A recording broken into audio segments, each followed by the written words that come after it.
Avery. By the time we pulled up to my father's beach house, I had already told Cody 3 times to stop digging through the same backpack like it was going to grow a secret compartment. The 4th time, he let out a furious little growl from the back seat. "Where is my handheld? I swear I packed it." "Cody," I said, cutting him a look in the rearview mirror, "first, don't swear. Second, did you check the front pocket? The one I specifically told you to put it in before we left." There was a dramatic sigh. Then the sound of zippers being attacked. A few seconds later, his voice came out much smaller. "Found it." I kept both hands on the wheel and tried not to smile. "In the backpack?" A pause. "Well, yes. Motherhood, I had learned, was mostly just repeating yourself until someone proved you right by accident. I wished the rest of my life worked that way. There should have been some kind of instruction manual for starting over at 29 with 2 boys, a divorce decree, a moving truck full of boxes, and an ache under my ribs that never seemed to shut up. I had Bryce, 13 and furious at the world, and Cody, 6 and still young enough to ask questions I didn't know how to answer.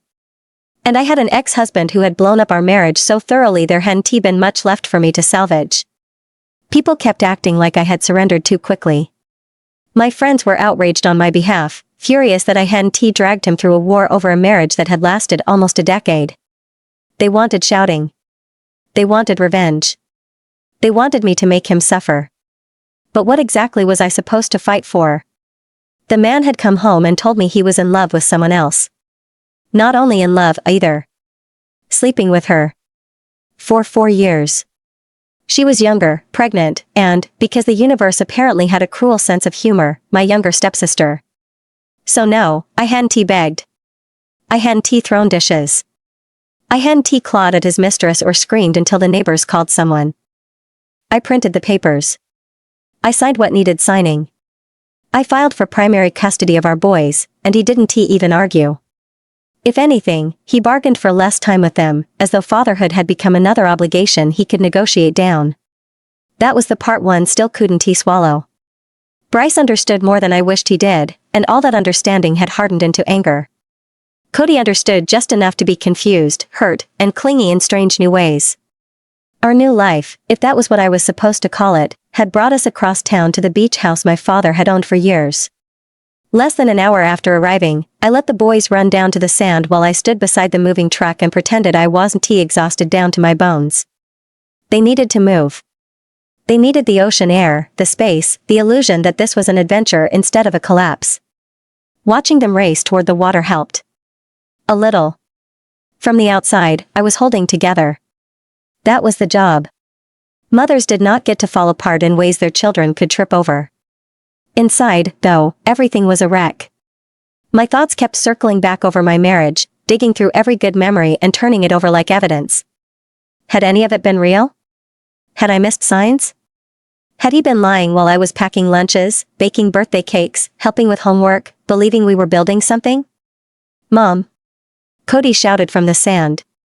"Look at this dog." I blinked myself back into the present. Cody was sitting with his legs sprawled out, laughing helplessly while a huge black lab tried to lick every inch of his face at once. The dog's whole body wiggled with joy, tail whipping through the air as if Cody were a long-lost friend. "Well," I called, starting toward him, "I think you've been adopted."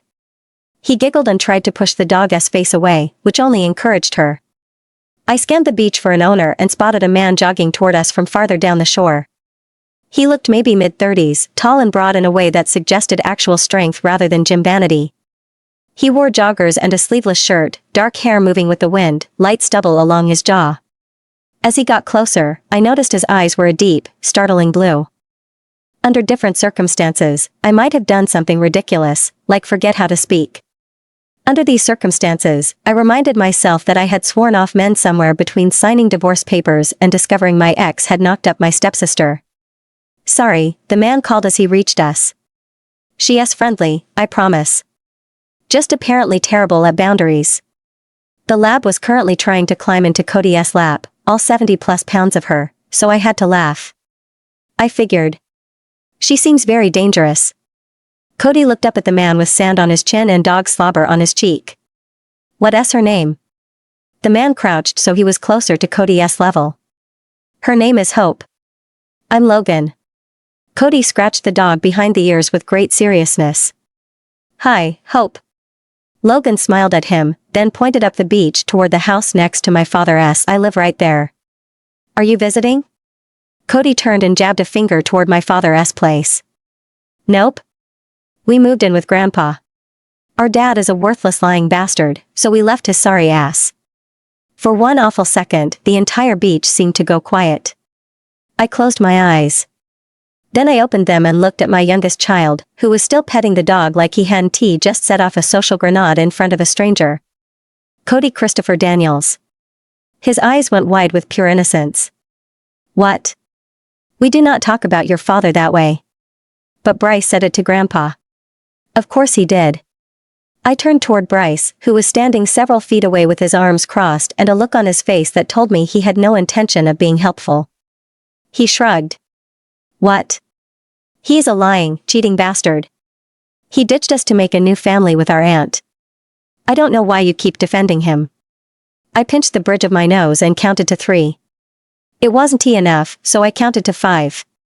Bryce, I said carefully, you are allowed to be angry. You have every right to be angry. But he is still your father, and I don't want you talking like that in front of Cody. Bryce's expression shut down. Whatever. I'm going to unload the truck. He turned and headed back toward the house, shoulders rigid. The urge to run after him hit me hard, but I stayed where I was. Some conversations needed a closed door and time. Not a beach. Not a stranger. Not Cody watching with a confused frown. I looked back at Logan, heat climbing my neck. I'm sorry. He's a good kid. He's just dealing with a lot right now. Logan didn't look scandalized. If anything, his expression softened. Sounds like he has reason to be mad, he said. It'll settle. Not today, probably. But eventually. There was no pity in his voice, which made it easier to breathe. I tucked a loose strand of hair behind my ear and realized, belatedly, that I hadn't introduced myself. I'm Avery. Most people call me Shay. That was Cody, and the furious teenager is Bryce. Nice to meet you, Shay. Logan glanced toward the truck, then back at me. Do you need help carrying anything in? Accepting help from a man I had met 5 minutes earlier, on a beach, while his dog drooled on my child, should have felt obviously wrong. Before I could decide how to refuse politely, my father's voice cut across the yard from the house. Shay. You'd better get up here before Bryce bankrupts himself in the swear jar. I sighed. Coming, Dad. When I turned back, ready to tell Logan thanks but no thanks, he was already clipping a leash onto Hope's collar. He didn't push. Didn't he make it awkward? Just gave Cody a little wave and started back toward his house. I let that be the end of it. Come on, I told Cody, taking his sandy hand. Let us go rescue your brother from Grandpa's swear jar. By the time we reached the driveway, Bryce had already unloaded an impressive amount of the truck, fueled entirely by rage and adolescent stubbornness. Mom, he said, hauling a box toward the porch, why do we own so much crap? I tried to keep a straight face. Failed. Bryce, most of that crap belongs to you and Cody. He stared at the box in his arms as if it had betrayed him. Then he groaned and stomped back toward the truck. Inside, the living room was already becoming a maze of cardboard, furniture pads, and the strange little piles that happen when 3 lives get dumped into a new space all at once. I started sorting boxes by room, writing mental lists I would forget 5 minutes later. Kitchen. Boys' clothes. Bathroom. Books. Toys. The box marked miscellaneous that was definitely going to make me angry later. I was carrying a lamp toward the hallway when someone came through the front door with 2 boxes stacked in his arms. Logan. I stopped so abruptly I nearly knocked the lampshade against the wall. He glanced around the room like he'd been there 100 times. Where do you want these? For a second, I just stared. Then I remembered how to function and pointed toward the far wall. Over there is fine. Thank you. He set them down without making a production of it. He had changed into basketball shorts, and as he straightened, I noticed the scars on his right leg. They began somewhere around the middle of his calf and disappeared under the hem of his shorts, pale and uneven against his skin. I looked away quickly. Not because they bothered me. Because they made me curious, and curiosity about a stranger's pain felt rude. Logan didn't seem to notice. Or maybe he was used to people noticing and pretending they hadn't. Either way, he went back outside. And then he kept coming back. Trip after trip, he carried boxes like it was nothing, steady and quiet, while Bryce muttered under his breath and added to the swear jar debt with impressive creativity. My father stood in the entryway for part of it, calling out dollar amounts like an auctioneer every time Bryce slipped. Cody alternated between helping and getting distracted by Hope, who had apparently decided she belonged to us now and kept flopping in the coolest patch of shade she could find. By the time the truck was empty, I was sweaty, sore, and running on fumes. Most of the boxes had at least made it to the right rooms, which felt like a miracle. Bryce leaned against the porch railing, scowling at nothing. Cody was asleep sitting upright on the couch, one hand still wrapped around his handheld. My father was arguing with a roll of packing tape in the kitchen. And Logan was carrying in the last box. He placed it near the stairs and looked at me. That's the final one. I pressed both hands to my lower back and exhaled. You didn't have to do all that. I know. That was all he said. No joke. No fishing for gratitude. No lingering look designed to make me feel something. Just I know. It was such a small thing, but after the life I had just left, small things had started to matter. Thank you, I said. His mouth curved, not quite a full smile. Anytime, Shay. Then he whistled softly for Hope, who ignored him completely until he said her name in a firmer voice. The dog sighed like obedience was a personal inconvenience and padded after him. I watched them cross the yard toward the house next door. I was not looking for a man. I was not ready for a man. I had a divorce to survive, sons to steady, boxes to unpack, and a version of myself to rebuild from pieces I wasn't sure still fit together. But for the first time in months, something inside me loosened. Not hope, exactly. Not yet. But something close enough to make me notice. Avery. Once we've finished unloading the truck, my dad, of course, invites Logan to stay for dinner to thank him for his help, and Logan, of course, agrees as if seeing his muscles flexing and his skin covered in a light sheen of sweat for the last few hours wasn't already driving me mad. It's official, I'm thinking like a sex-starved lunatic. While Dad mans the grill, the boys and I sit with Logan while they fill him in on their lives before coming here. Bryce even surprises me by talking about some of the activities he enjoyed in our hometown, though I did notice how his voice got a little quieter, his tone a little sadder. Dad said he was gonna teach me to play football, but he didn't, right Mom? Poor Cody honestly noticed so much more than his dad ever gave him credit for, and it truly breaks my heart. While I was able to cover for some of their dad's absences, it seems the ones I couldn't, haven't gone unnoticed. I know, baby. Your dad was really busy with work and it probably slipped his mind. I hate covering for him, but I never want the boys to feel like they weren't a priority, and I never want them to think they did something wrong in all this. Busy working over Aunt Sarah in his office.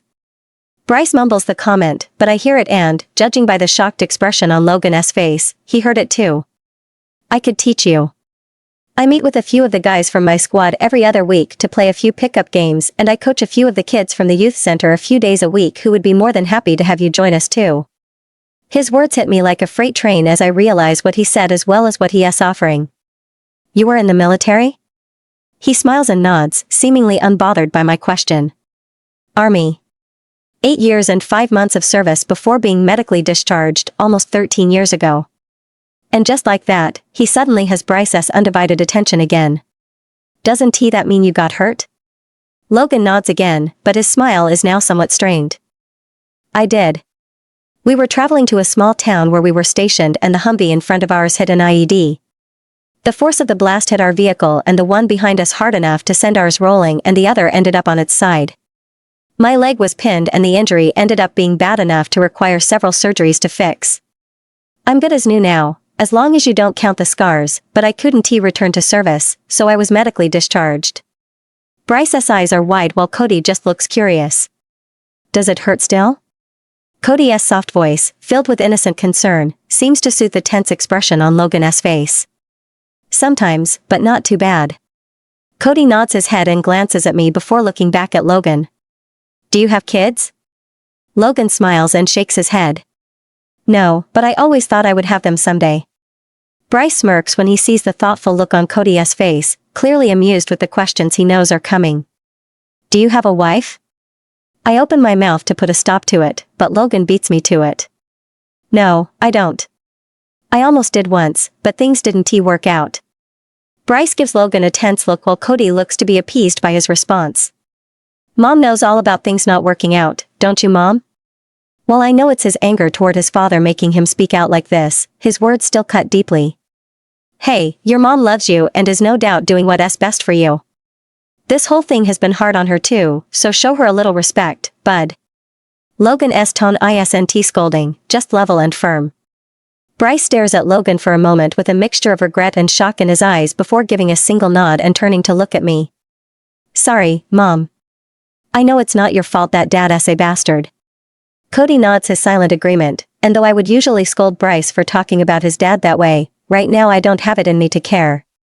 I know it's wrong, but part of me is thankful they don't blame me for our lives being upended and our family falling apart. I know, sweetheart. I love you both more than anything and I'm sorry this has been so hard for you both. I promise that we'll get through this together. Bryce gets up and walks around the table to give me a hug, then kisses the top of my head before walking over to the grill to help his grandpa. You've got some pretty great kids. How old are they? Before I can answer, Cody decides to answer for me. I'm 6 and Bryce is 13. Right, Mom? I nod and give him a warm smile. That's right, baby. Bryce actually just turned 13 3 days ago and Cody here turned 6 last month. Logan seems surprised as he keeps looking back at Bryce then back to me. No way are you old enough to have a 13-year-old. My brow raises and I give him a playful smirk. I assure you, I am. I had Bryce when I was 16 then had Cody when I was 23. I can tell he's thinking then his eyes widen slightly. So, you're what, 29? I nod and turn in my chair to check on my dad and Bryce. I am. Good to know I don't look old enough to have a teenage son though. Thanks for the boost of confidence. We both chuckle and he shakes his head while running his fingers through his hair. I thought you were closer to 22 or 3. I can't even help my smirk, but I won't lie, his unintended compliment hit me pretty hard. Ever since I found out about my ex-husband's affair, I felt like maybe I just wasn't pretty enough, that I didn't look young enough, that I simply wasn't enough. It's nice to know that I at least don't look old. How old are you? He gives me a soft smile and leans forward with his elbows resting on the edge of the table. I'll be 42 in a month. I wasn't expecting that. He doesn't look older than 35, but I guess he kind of acts older, more mature. Well, I thought you were a little closer to my age, so I guess we're even. You act with the maturity of your age, but you certainly look younger. He nods and, thankfully, smiles. I'm honestly glad I didn't manage to offend the poor guy. The rest of the evening is spent with us discussing things the kids can do around town and with Logan telling the kids about the youth center where he volunteers on Saturdays. Before Logan leaves to head home, he gets the boys to convince me to take them to the youth center tomorrow so they can play football with the other kids, not that it was a hard sell when anyone could see how excited they were. The boys and I help my dad clean up the mess from dinner then head to bed. Logan. Every day since I moved here after being discharged has been pretty much the same. I get up, take a run before 6 a.m., come home, shower, eat breakfast, go to work, come home, take Hope for a walk, eat dinner, work some more, clean the kitchen then go to bed, rinse and repeat. The only change to my plans are on Saturdays when I help at the youth center and the sometimes squeeze in a pickup game with the guys, or Sunday when I catch up on all my housework, but that's not much change. Always the same routine until yesterday. Sure, running into people on the beach is a common thing around here and, when Hope is with me, we get stopped quite often so people can give her a little attention, but I've never seen her act the way she did with Cody. I had fully intended to get over to them, retrieve my dog, apologize then be on my way, but then Cody made that comment about his dad being a worthless bastard and, well, I was intrigued. Okay, so his mom, Ave, is a beautiful woman and I did spend more time than would be considered normal just observing her while we talked. She wasn't wrong when she said her oldest, Bryce, is angry, but, after everything I found out by the end of the night, it totally makes sense. Those boys have every damn right to be upset and so does Ave. I don't regret offering for them to join my youth group for a game of flag football, though I have no doubt my friends, 2 of the men from my squad that also volunteer with me, will have plenty to say on the matter. I get to the youth center at noon to get everything we need for today out of the utility shed and, by the time 1 rolls around, almost everyone is here. Chaz and Tom, the guys from my squad, are working on helping the younger kids set up with their belts and flags while I set up the markers that will act as the goals, cutting the 100-yard field in half since the younger kids tend to struggle with the 100-yard field. Logan. Cody's little voice has my head whipping around just in time to see not only Cody, but Bryce and Ave as well, walking over to me. Ave is wearing a white sundress that's only a few shades lighter than her pale skin, her dark brown hair is in a loose braid that hangs over her left shoulder and those big honey brown eyes of hers look almost gold with the way the sun is shining in them. Hey, guys. I'm glad you could make it. Cody's face is lit up with excitement while Bryce looks like he's trying not to look excited, but it's out the look on Avenue's face that has me pausing for a moment. She is smiling, but I can tell something is bothering her. I'm going to go sit in the bleachers. Cody, you listen to Logan and do what he says, okay? Cody nods as Bryce gives Ave a hug and whispers something in her ear that has her rolling her eyes and flashing him an amused smirk before she turns and heads for the bleachers. We dive right in, giving Cody a bit of a crash course with the other kids in his age group, most of them being beginners as well, so it was easy to get him caught up. By the time the game ends, it's already 3, so the kids all head off to get a drink and catch their breath, everyone but Bryce, who immediately jumps into helping me pack everything back up. Hey, is your mom okay? I wasn't going to ask, but I snuck a few looks her way and noticed how upset she looked when she thought no one was looking, so now I'm curious about what could be bothering her so much. Not really. Our dad called this morning and it got messy. It's a vague answer, but at least it makes sense. He helps me pick up all the markers and put everything away before walking over to check on his mom and Cody, which is when Tom and Chaz decide to speak up. So, what's with the MILF? Chaz talks like that all the time, but for some reason, it bothers me to hear him talk about her that way. Besides, what man in his 40s says shit like MILF anyway?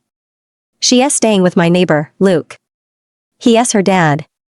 She is going through some shit and she is freshly divorced, so lay off. She just got rid of one asshole and doesn't he need another one to take his place? Chaz holds up his hands in surrender while smiling, but Tom is too busy watching Ave and the boys as they sit on the bleachers, seemingly having a rather serious conversation. I take it that it was a messy divorce? Tom's comment comes out as more of a statement, but I give him a quick answer with the little I know from what Bryce has said so far. Her ex cheated on her with her damn stepsister, then left Ave and the boys when he knocked her up. The kids are taking it pretty hard from what I've seen, but I literally just met them all yesterday. Tom nods, clearly understanding since he recently went through a divorce of his own, also a result of infidelity. Damn. She is gorgeous. Why the hell would a guy screw around if he had someone like her waiting at home for him? Chaz isn't wrong, not even a little. Ave is a stunning woman, but it's also impossible to miss how much she loves her boys. No clue, man. She seems like a really nice woman and the kids seem pretty cool too. We all watch as Bryce storms off, and that's when I realize Ave has tears streaming down her cheeks, tears that Cody is trying to help wipe away. We watch as she says something to Cody and, while he looks reluctant for a minute, he slowly walks over to where some of the other boys are sitting in the grass while they wait for their parents to show up. I'm going to go check on her. Chaz gives me an amused smirk while Tom nods, clearly agreeing with my decision. Logan. I make my way over, hoping like hell I'm not going to make things worse by prying, but unable to just sit back and ignore the fact that this poor woman looks seconds away from falling the hell apart. Hey, what's wrong, Ave? She tries to quickly wipe away her tears, but she must realize it's pointless because her hands drop into her lap. Then she tilts her head back and lets out a shaky sigh. Dan called this morning. He was supposed to come get the boys next Saturday for his scheduled visitation time. He had told me he'd pick them up Friday morning and would be spending all day Friday and Saturday with them, then would bring them home Saturday night, just like the court order states, but this morning he called to tell me he can't make it. At least, this time, he didn't bother using work as an excuse. That lie got old quick, but once again, I'm left to deal with the fallout while he gets to just go on acting like he didn't let our sons down again. Shit, I've never even met the guy and even I want to kick his ass. So, he's violating the court-ordered visitation schedule? She nods her head and makes another attempt to wipe away her tears. Yeah, and it's not the first time. The bastard already fought to lessen his time with the kids when the judge established the schedule, but now he's just not going to show up for the second visit in a row this month? I guess my stepsister finally convinced him that since he was already nailed with paying max child support, there's no reason for him to be involved anymore. Yep, I officially hate a guy I've never even met. Did he make plans for what he was going to do with the boys while they were with him? She nods again and a new round of tears starts flowing. He said he was going to take them to the aquarium since Cody said that's somewhere he really wanted to go, and then they were supposed to go to a movie and dinner, then spend the day at the beach Saturday until it was time for him to drop them back off with me. So, not only did this asshole bail on his kids for his court-ordered visitation time, but he also got the kids hyped up with promises of things they would do together before bailing on them. Nope, screw that. Alright, I guess we're going to have a busy day Friday. The aquarium opens at 10, so can you all be ready by 9? Her brow furrows as her eyes lock with mine, but she gives a slow nod. Yeah, but yep, not letting her finish that thought. Good. Do you know what movie they plan to see?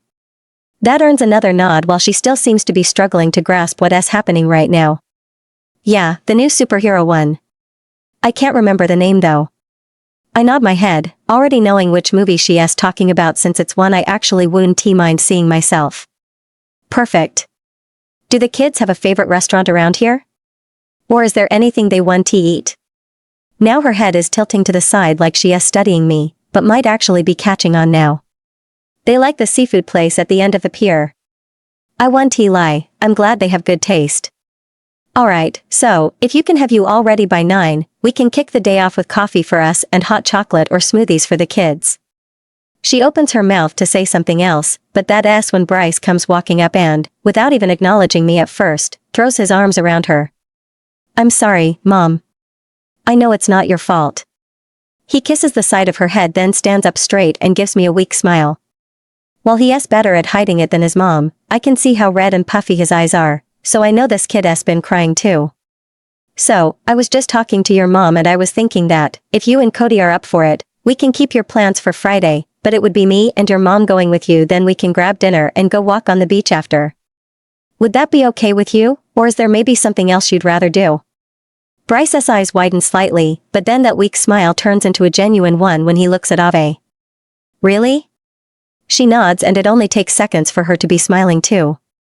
Yeah, I mean, I don't want to make Logan miss a day of work, but he is right, we shouldn't have to trash your plans just because your dad couldn't show up.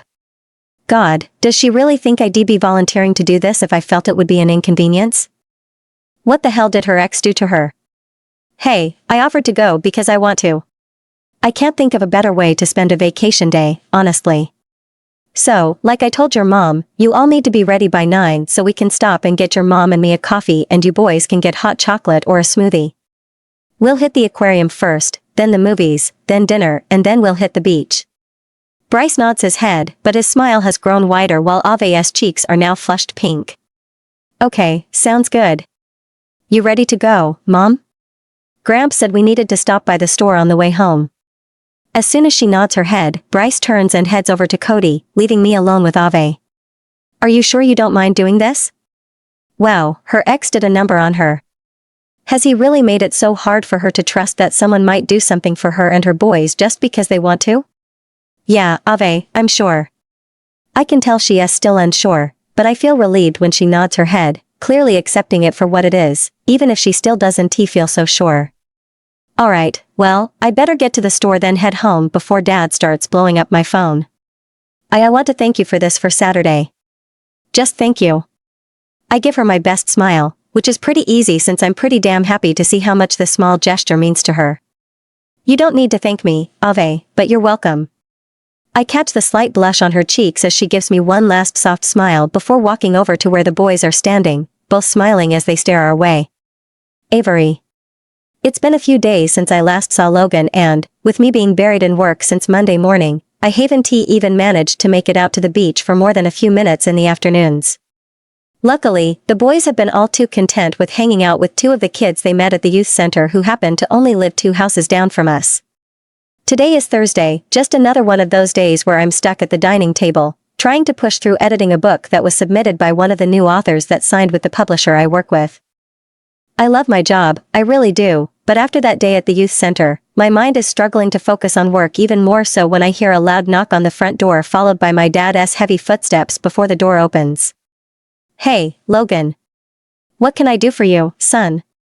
I don't know who I thought would be on the other side of the door, but I really wasn't expecting it to be Logan. God, and I look like a damn hobo right now. "Hi, Luke.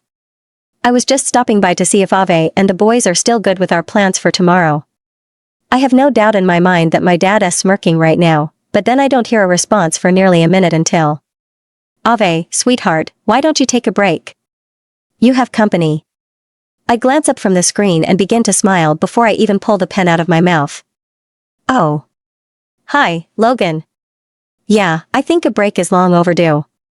I close my laptop and turn to face Logan as he follows my dad into the dining room while waving my hand at the empty chair next to me, which he quickly takes a seat in. "Hey, sorry if I interrupted what you're working on. I actually just wanted to make sure we're still on for tomorrow, and since I didn't have your phone number." He lets his sentence trail off and my smile just grows wider. "Yeah. The boys are so excited. It's all Cody has talked about since we left the youth center. That isn't even an exaggeration." The boy acted like Logan offered him the world rather than a fun outing, but it feels so damn good to see him smiling again. That's awesome. I'm glad he's excited. I never asked, but now I think I need to. "What do you do for work?" He glances at the manuscript on the table beside my laptop and gives me an adorable smirk. "I'm a freelance editor. I primarily work with one of the publishers in the downtown, but have also worked privately with authors who publish their work through online sites. How about you?"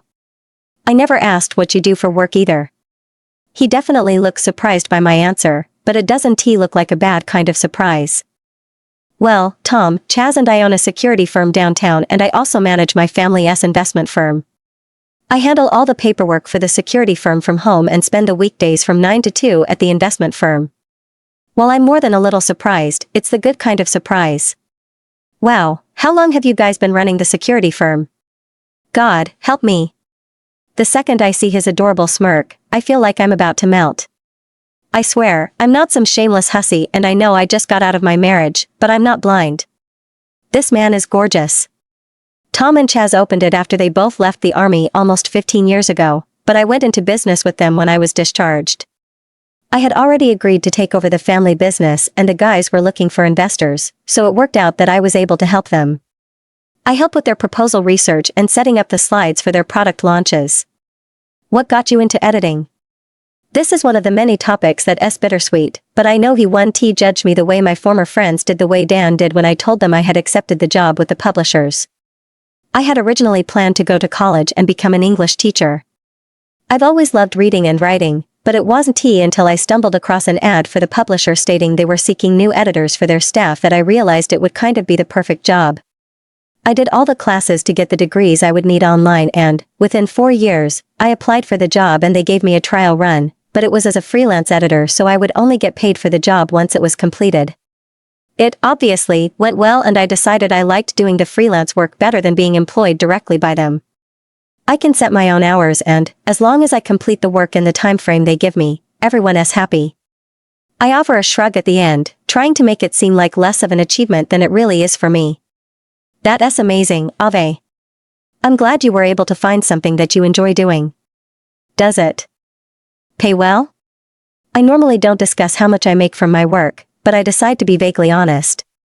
I make a decent living from it. It's actually the reason I was so easily able to move with a moment's notice. Dan never knew how much I made or how many jobs I've done, but I guess it's just that he never asked. I never once tried to hide it from him, but he always referred to my work as a hobby anyway. I've had all my income from this being divided, a third goes to my personal account and the rest is split between the boys and accounts I had set up for them. Now the child support is being split between their accounts as well, so they'll at least be set up if they choose to go to college, or they'll have enough money to get started in life if they don't. The way he is looking at me, it's got me blushing. I might be imagining it, but he almost looks proud. That's pretty amazing. You're a good mom to those boys. I can tell he had more to say, but he is cut off when his phone rings in his pocket. When he pulls it out and looks at the screen, he rolls his eyes, then sends the call to voicemail. Well, looks like I need to get back and figure out what Chaz needs. I'll be here tomorrow to pick you three up. We say a quick goodbye before he rushes out the door and I get back to work, trying to not let my mind get hung up on how ridiculously I seem to react to being around my dad's neighbor. Avery. It's Friday. I put an extra time on finishing editing the book yesterday, so I should be been able to at least sleep until 7, but Cody was pounding on my bedroom door at exactly 6, making sure I was getting up and had time to get ready for the day. I couldn't even be annoyed since he had an ear-splitting smile since the second I opened my eyes. I guess I've gotten used to being around men who flake on our plans, or run late all the time because when I hear a loud knock on the door at 5 minutes till 9, I'm momentarily confused by who it could be. Hey, Logan. Come on in. Mama's just getting her shoes on and then she'll be ready. Hearing Bryce talk to Logan, it's amazing to hear how calm his voice is. After spending months hearing the constant undercurrent of anger in his voice, this is a most welcome reprieve. Thanks, Bryce. So, you and Cody ready to have some fun? After finishing tying my shoes, I make my way to the living room just in time to catch Bryce's response. Yeah, thanks for hanging out with us today. I think Mom can use some grown-up company. His playful tone catches me by surprise, but his words, well, they have me blushing, and this would have to be the moment Logan looks at me too. Well, I'm hoping we can all have a good time.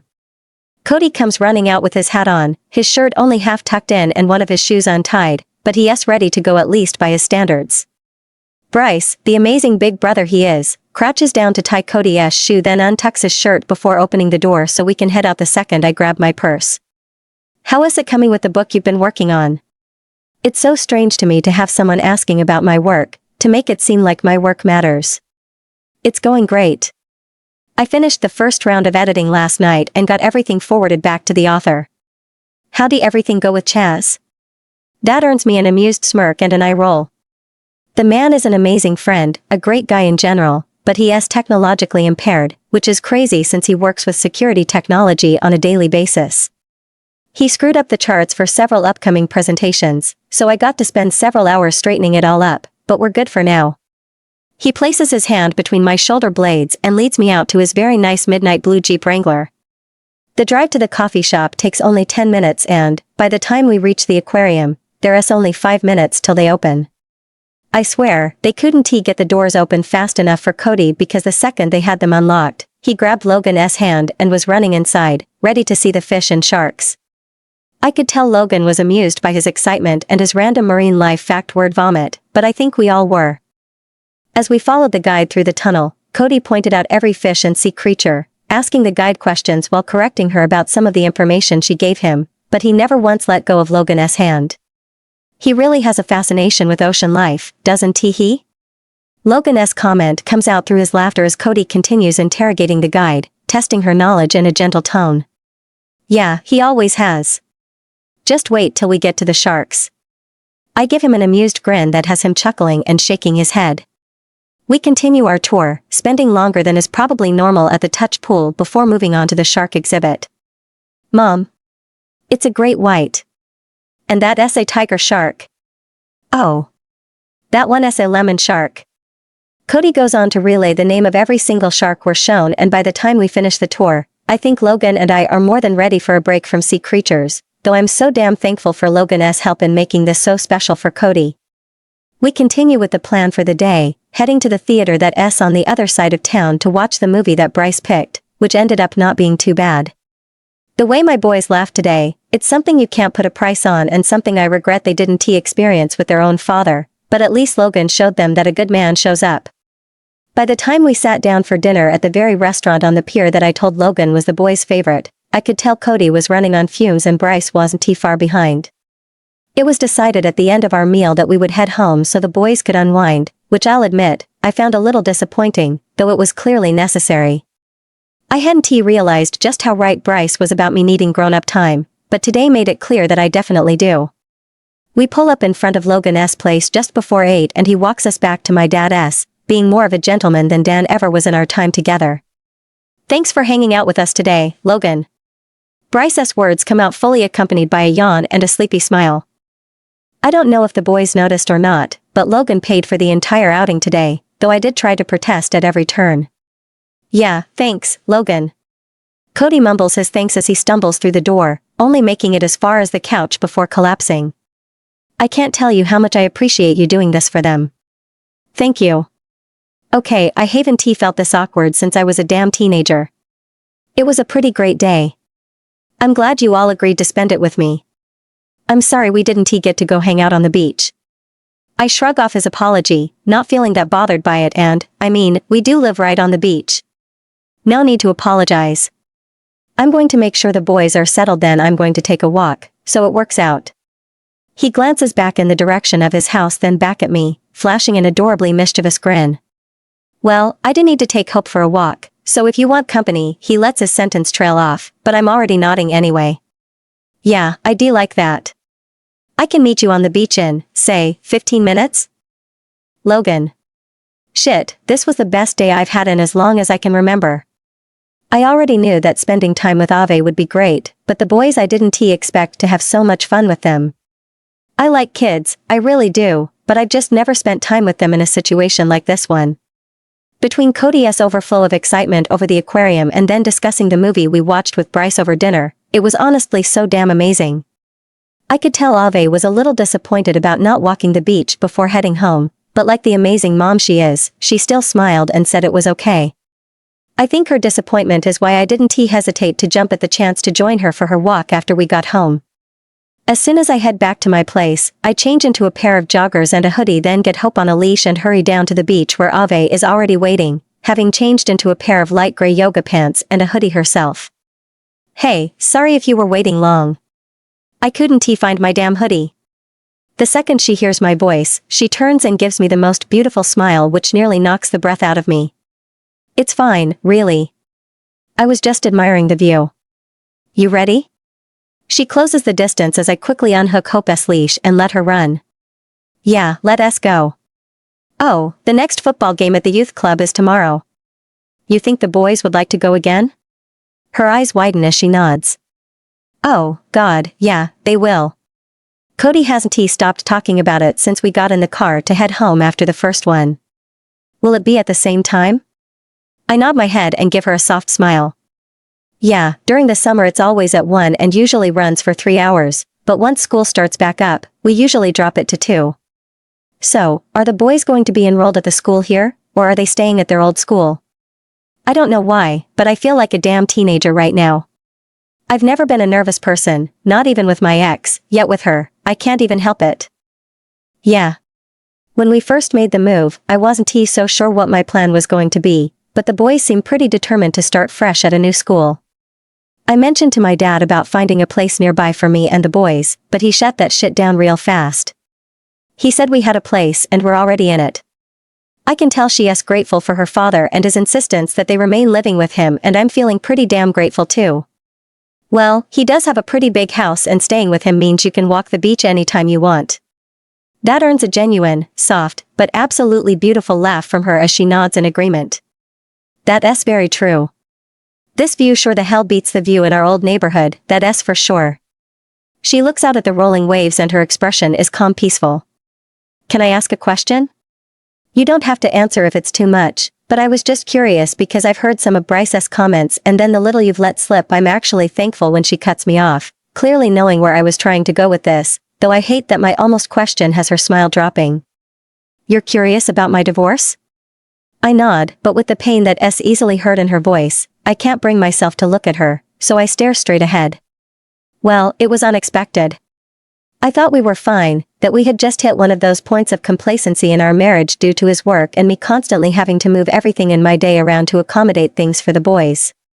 He had been working late for a while, but it wasn't really anything new, so I didn't think anything of it until he came home one night and told me he was leaving me for another woman, a woman who happens to be my 24-year-old stepsister, but then he threw in the fact that they had been seeing each other for 4 years.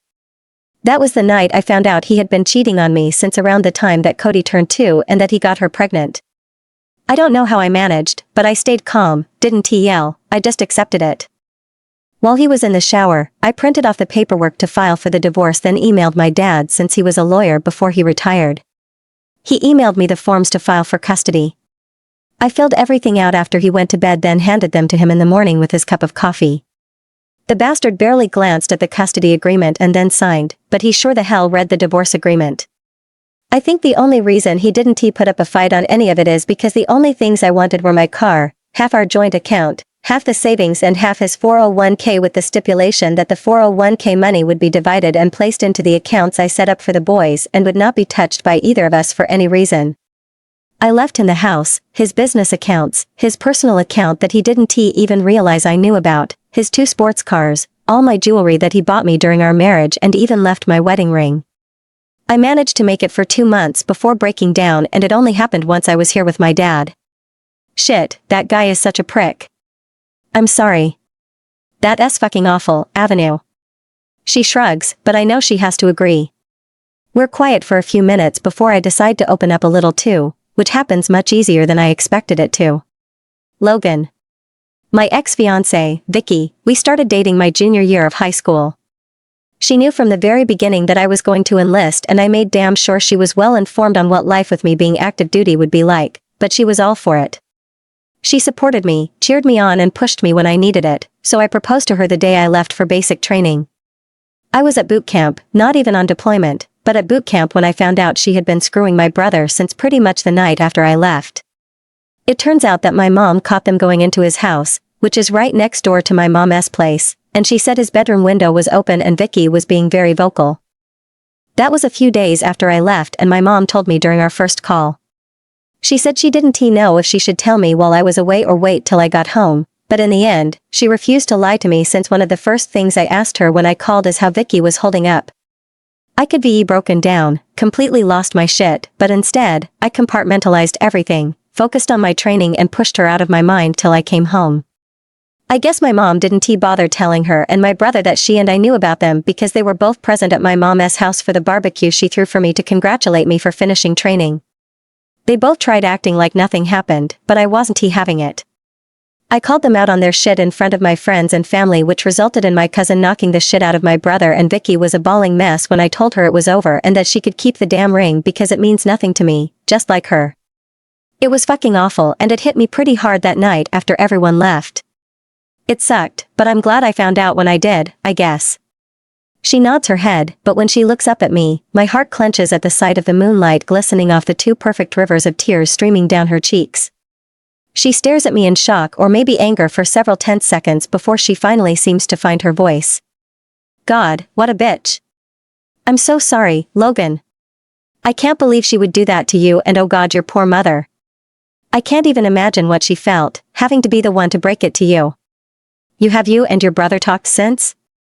I shrug my shoulders, unsure of if I can consider our twice-a-year family mess talking. Well, I was deployed off and on for over 8 years and always seemed to get sent off during the holidays, so the first time I actually saw them after that whole thing was my first year after being discharged, when I went to my mom's for Thanksgiving. They're still together and have a little girl, but I didn't say more than 2 words to them the whole time. Christmas isn't much better. It's pretty much been the same every year. She doesn't offer advice, judgment, or criticism, she just nods. Yeah, I don't think I'd be able to handle sucking it up and playing nice with Dan through the holidays, not that he plans to spend them with the kids anyway. Playing the part of a happy family while sitting in front of the bastard that betrayed me, I don't think I could do it. I guess I'm lucky that my mom's family doesn't do family get-togethers on the holidays. Seeing not just Dan, but my stepsister making the boys watch him play dad to another woman's child, to their cousin/brother or sister, yeah, I want nothing to do with that mess. I'm actually really looking forward to just being here to celebrate with my dad. Hope plops down on the sand, so we both stop walking, and, the second I see her hands cover her mouth, muffling a choked sob, I reach for her. It feels like instinct when I wrap my arms around her, trying to comfort her the best that I can. I've never been good at being gentle and offering comfort, but for her, I'm damn well going to try. I have a feeling that her piece of shit ex never offered her a shred of comfort, probably thought it was too inconvenient to validate her feelings. God, this is embarrassing. I'm so sorry, Logan. I can't believe I'm falling apart over that prick yet again. She pulls back and wipes her tears on her sleeves, looking adorably annoyed with herself. Hey, don't apologize. You have a right to be hurt and to mourn the loss of your marriage. Also, you shouldn't be embarrassed. I know you've been trying to be strong and keep it together for the boys, but you don't need to do it with me.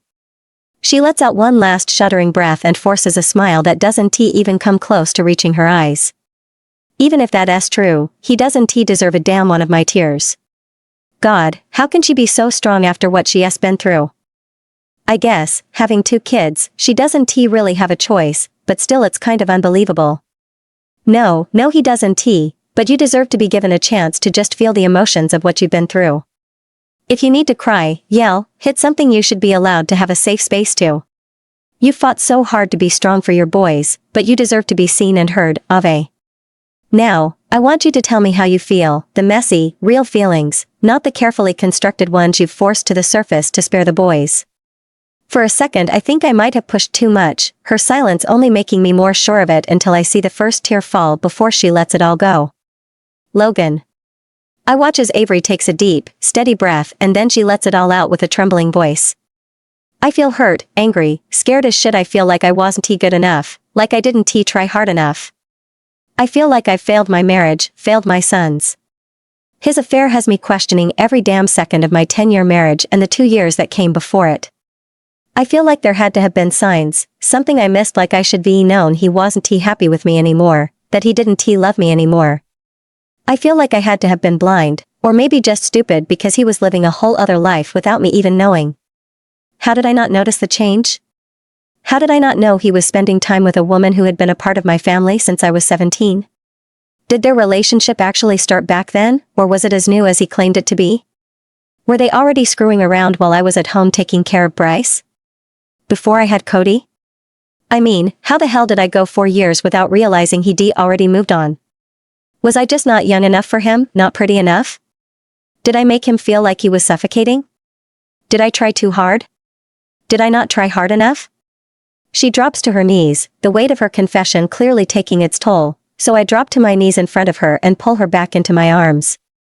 It takes her a second to react, but then her arms wrap around me until she is holding on to me like her life depends on it, and I let her. My heart goes out to her, knowing she was betrayed through the same kind of calculated cruelty that I was, only it wasn't only Avery that was hurt by it. The boys were caught in the storm too. I don't even know how much time passes before her sobs quiet and her hold on me loosens, but she doesn't let go. She gave me her truth, raw and unfiltered, and now I'm going to give her mine. I may not know everything about your marriage or about you, but there are a few things I can tell you for sure. Nothing he did was your fault. If he was unhappy, he could be filed for divorce or suggested counseling. He had choices and he chose to hurt the people who loved and trusted him over being honest. Yeah, it would be still been hard if he had told you the truth from the start and, in the end, you'd probably still be hurt, but he didn't care if you were hurt. He didn't want to try. He had no respect for you and no respect for the boys. He gave up on what was steady to be with someone he saw as exciting, but that excitement will fade, especially when she has the kid. As for you not being enough, that's bullshit. You're an amazing woman, Avenue. You're smart, beautiful, and you're a great mother. The little I know about you so far is already enough to know that a man like him could never be worthy of you. Your ex was a selfish prick. A real man would never hurt a woman he loves, he would never risk hurting his children. I think the fact that he went for a woman who was younger than you was because he needed someone to make him feel validated, to boost his ego. The fact that the woman he chose was your stepsister, that's probably irrelevant, even if it doesn't feel like it is. His insecurities, selfishness, and absolute shit choices are not a result of anything you did or didn't do. Avery. I know that everything Logan said is pretty much the same as what my dad has been telling me since this whole mess started, but there is something about hearing it from someone who is not biologically programmed to love me that makes it hit harder. I love my dad and it's not like I think he would ever lie to me, not even to spare my feelings, but hearing everything Logan said, hearing the steady conviction in his voice, it was enough to crack my armor. I can't believe I'm literally on my knees, on the beach with my arms wrapped around my dad's neighbor as he tells me everything I didn't realize I needed to hear him say. If I wasn't so damn embarrassed, I might actually enjoy this moment a little. Well, if the whole business badass thing doesn't end up working out down the road, you can always become a self-help guru. You give pretty solid emotional support, sir. 10 out of 10 would totally recommend your services. He bursts out laughing, one of those full belly laughs, while still holding me, and the vibrations from his chest echo through me, making it impossible for me not to laugh too. Oh, so, does that mean I'm getting paid for my services, miss? I can hear the smile in his voice before I even look up at him to find him with one brow cocked and his lips curled up as I try to fight back my own smile. Depends, what's your going rate? He tilts his head as he clearly tries to think of a response, but then his face lights up and his smile becomes brighter. You and the boys have to go with me to the lake for the day next Sunday. I don't know if he realizes how much it means to me that he is considering the boys when discussing plans, even in joking, but it means the world to me. I spent years with their own father not even considering them and their wants or needs, so having a man I barely know factor them in, like making plans without them isn't even an option, it has me dangerously close to crying again, but they would definitely be happy tears. Okay. Avery. After an amazing, but very busy day Friday, the boys and I spent this morning eating breakfast on the back patio and relaxing and hanging out on the beach with my dad, Logan and Hope. I'm not entirely surprised by how fast Cody warmed up to Logan since he is a pretty social kid, but the way Bryce warmed up to him that has been completely unexpected. Even before the affair and before the divorce, Bryce has always been a cautioned child, never letting people get too close too easily. This afternoon is the next round of football at the youth center and it completely blows my mind to see how excited both of the boys are to go. Hell, it's just over an hour until it's due to start and Bryce is already trying to rush us out the door. Hurry up, Mom. Logan said he gets there early to set up and I want to help. Yep, how can I say no to that? Alright, I'm ready. Let us go. The boys run out to my SUV and are both sitting in their seats and are buckled before I even reach the driver's door. The drive to the youth center goes by with both boys talking about the game today and our fun morning on the beach while I honestly just can't stop smiling.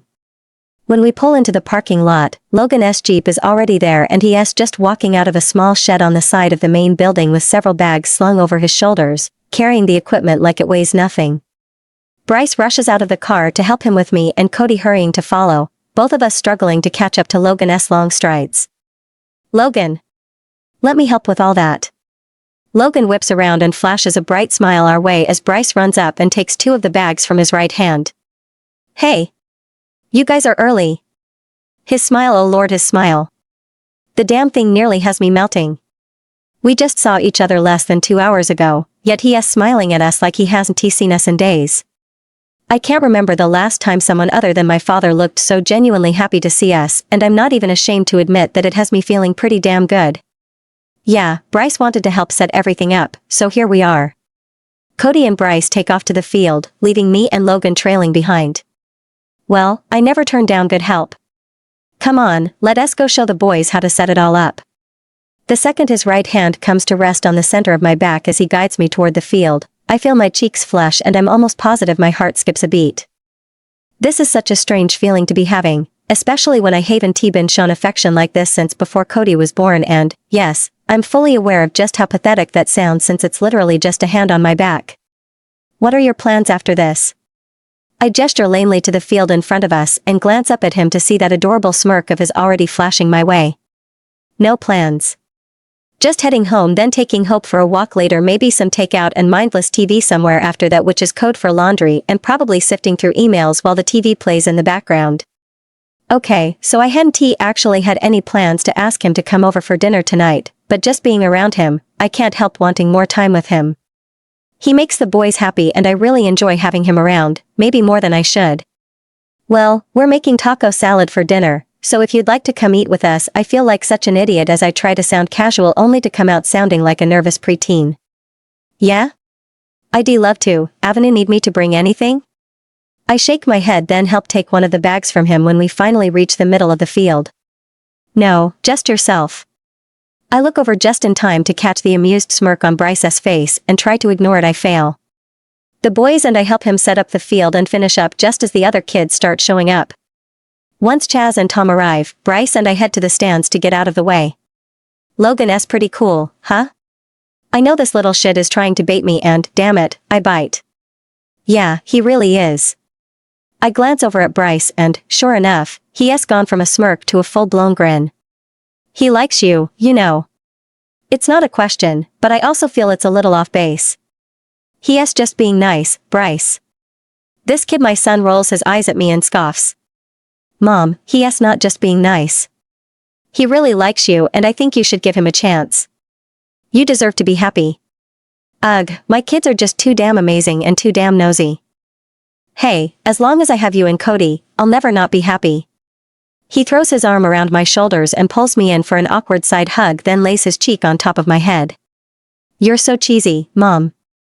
Don't look now, but Logan's watching you. Yeah, so I look, of course I look, and he is looking at me. Hell, the moment my eyes meet his, he even smiles at me. You're terrible. I hate to say it, Bryce, but I doubt he's looking at me as anything more than a single mom with a few cool kids.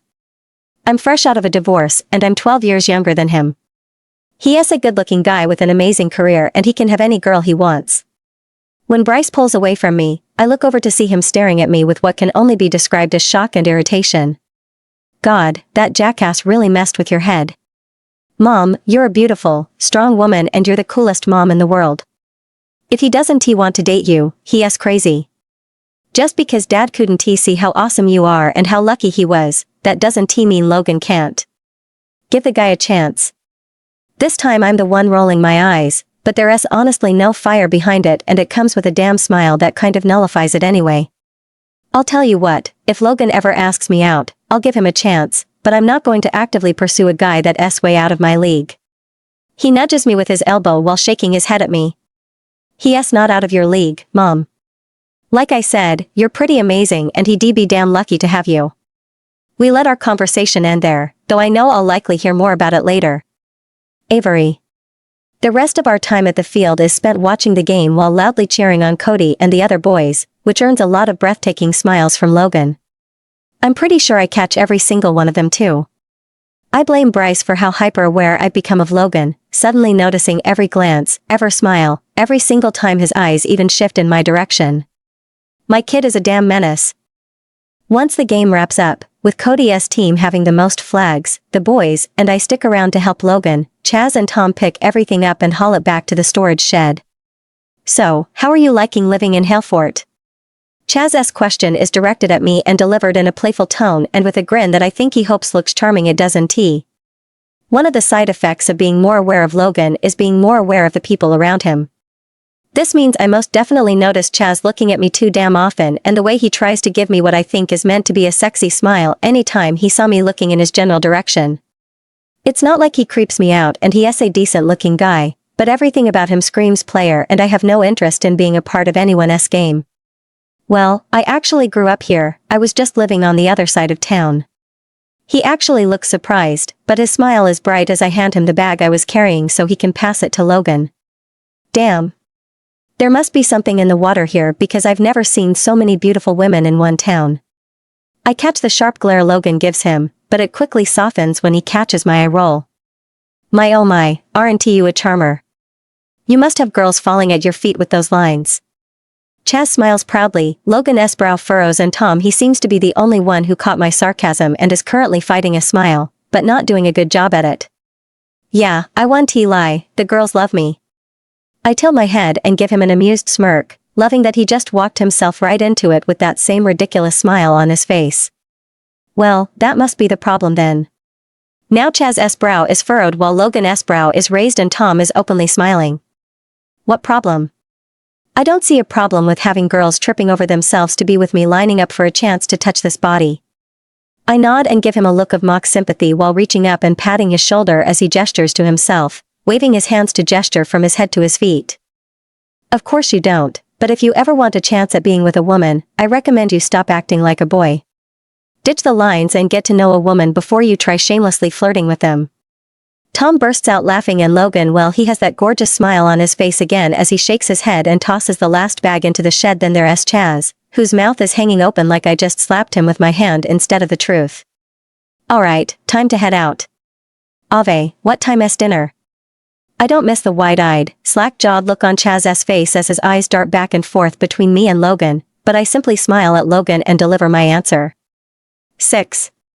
Don't be late. I playfully point my finger at him, which makes his own smile widen. I wouldn't dream of it.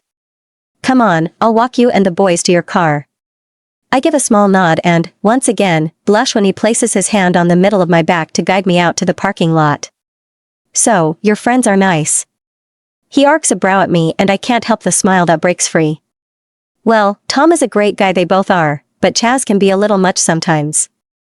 I hope he didn't make you uncomfortable. I probably should be warned you about him in advance. I can tell he is actually worried about it, so I don't hesitate to put his mind at ease. No, I'm just not used to being flirted with like that, not even playfully. It almost threw me off for a minute, but I think I handled it okay. We're almost to my car when I feel his hand leave my back and I turn to see he stopped walking and has a thoughtful look on his handsome face. Your ex-husband never just said flirty or flattering things to you? He didn't tell you nice things? I shake my head, feeling slightly embarrassed by the fact that I can't even think of the last even remotely nice thing Dan said to me, let alone anything anywhere close to flirtatious. No. Don't get me wrong, it didn't exactly bother me. I didn't want him saying things just because he thought it was what I wanted to hear, or because he thought it would make me feel good. The flattery and shit is okay, but I'd rather have a guy show me how he feels rather than try winning me over with pretty words. It doesn't take any effort at all for someone to call you beautiful, but it means so much more when someone goes out of their way and puts effort into making you feel beautiful. And that's all it takes to put the smile back on his face and his hand goes right back on my back. We reach my car and I don't miss Bryce's smile from where he sits in the passenger seat while Cody is already passed out in the back seat with his mouth hanging open. Alright, you drive safe and I'll see you for dinner, Avenue. After a quick round of goodbyes, we get in our cars and drive home. Logan. I can't believe I acted like a jealous prick. Chaz was just being Chaz and I was ready to knock his ass out. If it wasn't for how quickly she played it off then shut him down, I'm worried I might be done something I regret. I'm not that guy, I don't get jealous. The worst part is that I think Ave picked up on it, but she was so damn calm and casual about the whole thing. When she told me she wants a guy who makes her feel beautiful instead of just telling her she is beautiful, that shit got me. I haven't had even a sliver of interest in dating since joining the military, but since the minute I met Ave, I keep feeling myself being drawn to her. I want to get to know her, but more importantly, I want to get to know the boys. I find myself looking forward to spending time with them all and I can't even fight it, but what scares me is that I don't want to. I want to see where this goes, but then there's a little issue. Ave hasn't really given me a sign that she is even remotely interested or that she is even ready to entertain the idea of a relationship. Hell, she is 12 years younger than me. Maybe she sees me as safe because of the age difference. Great, and now I'm overthinking shit. I got home at 4 and was showered and changed by 4:30, which is why I'm standing at their door at 5:15, knocking a little too loudly. I'm not really surprised that Bryce is the one who answers, but I am a little surprised by the way he is looking at me after I walk inside and he closes the door. Hey, Bryce. You have fun today?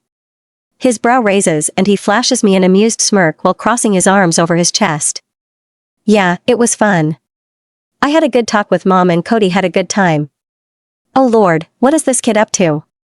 His tone and expression make it clear he has something on his mind and I'm not foolish enough to think he won't be telling me what it is. That's good. Your mom in the kitchen? He nods his head, but that damn look hasn't changed. Do you like my mom? Oh well shit. Well, yeah, of course I do. I like all of you guys. He rolls his eyes, clearly not amused by my answer. Let me rephrase that. Do you want to go out with my mom? What a cheeky little shit. I know your mom just went through a divorce and then the move. I know she has a lot on her plate. Yeah, I'm drowning here. Yeah, but do you want to date her? I don't miss the fact that he is keeping his voice pretty low, but he is not letting up. I really like your mom and I genuinely enjoy spending time with all three of you, but I know she has got a lot on her plate right now. I don't want to become another thing she has to juggle or try to balance. God, I hate saying it, but it's true. Okay, then be her partner. Be the guy who helps support her and helps her balance her shit. Damn, I thought this kid was 13, not 30. I think that we'll just have to see what happens, bud. He shakes his head, but he has got that amused smile on his face. Well, for the record, she likes you too. I bet that, if you asked her out she'd say yes.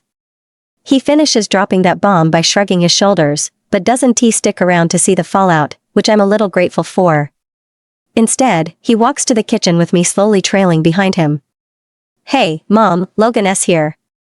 Oh, he is an ornery little shit today. Hey, Logan. There's beer, wine, bottled water, and lemonade in the fridge. Help yourself. Ave tosses her comment over her shoulder, then gets back to work stirring the meat for the taco salad in the frying pan. Need help with anything? She lets out a heavy sigh and brushes a few unruly strands of her dark brown hair off her forehead. No, I think I've got it. I can see the slight flushing of her pale skin on her neck, and I damn well know she is hot, since I can not only feel the warmth in the kitchen, but I can also see the light sheen of sweat on her skin. I make my way closer, then reach around her, taking the wooden spoon from her and gently nudging her out of the way. Go get something to drink and sit down for a minute. Can't have you passing out from the heat, can we? She looks up at me and gives me an amused smile, then shakes her head, but she does grab 2 glasses from the cupboard and heads to the fridge. Only a minute later, she is setting a glass of lemonade on the counter beside me while holding her own in her right hand. I invited you over to eat dinner, not so you could cook dinner. That damn smile of hers and the way it lights up her eyes that look like pools of honey, it makes my heart clench. Tough shit. Now, pull up a stool and keep me company, woman. I flash her a playful smile that she easily returns as she slides one of the stools from the other side of the island over and takes a seat right beside me. Mom, can we eat outside? Cody's voice has us all looking over at him, and his hopeful expression has me fighting back my laugh. Sure, baby. We can eat outside. Once the meat is ready, Ave steps in to add the seasoning while I help the boys get everything moved to the table outside. Luke joins us just as Ave brings the bowl with the meat out, and everyone quickly dives in. I catch the curious and amused looks Luke is sending our way, but it's hard not to when the man is sitting right across from me while Ave is sitting right next to me.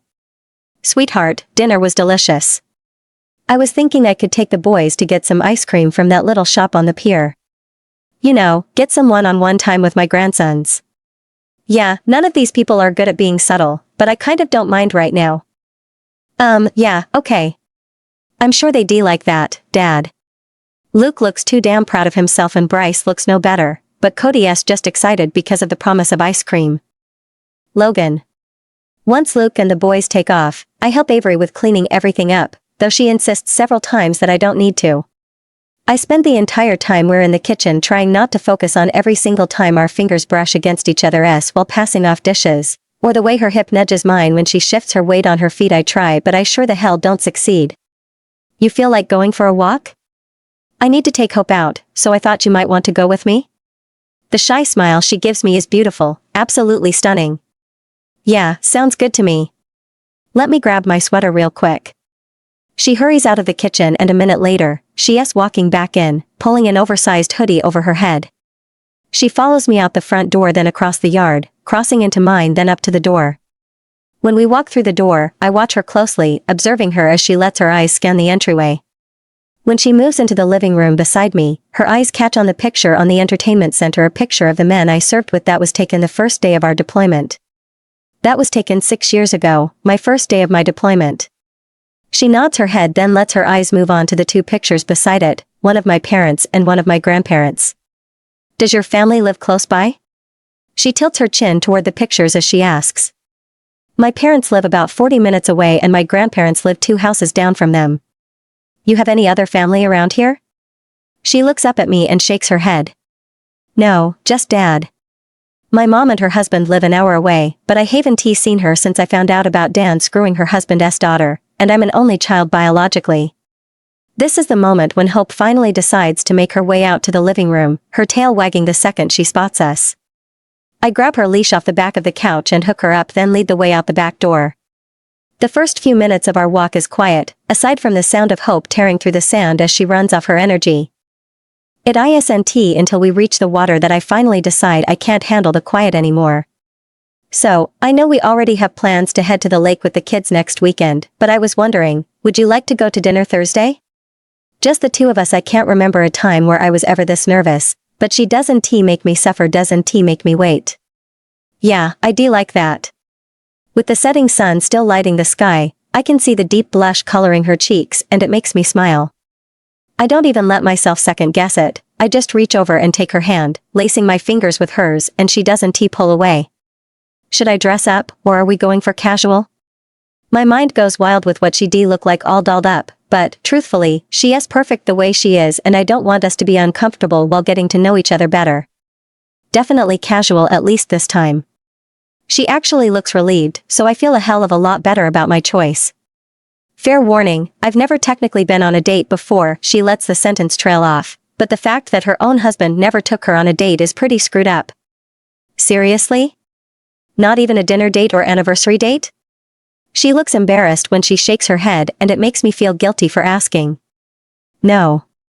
Dan didn't celebrate anniversaries, and he was always too busy to find time to take me out, plus we had Bryce and then Cody came along, so he started using them as excuses.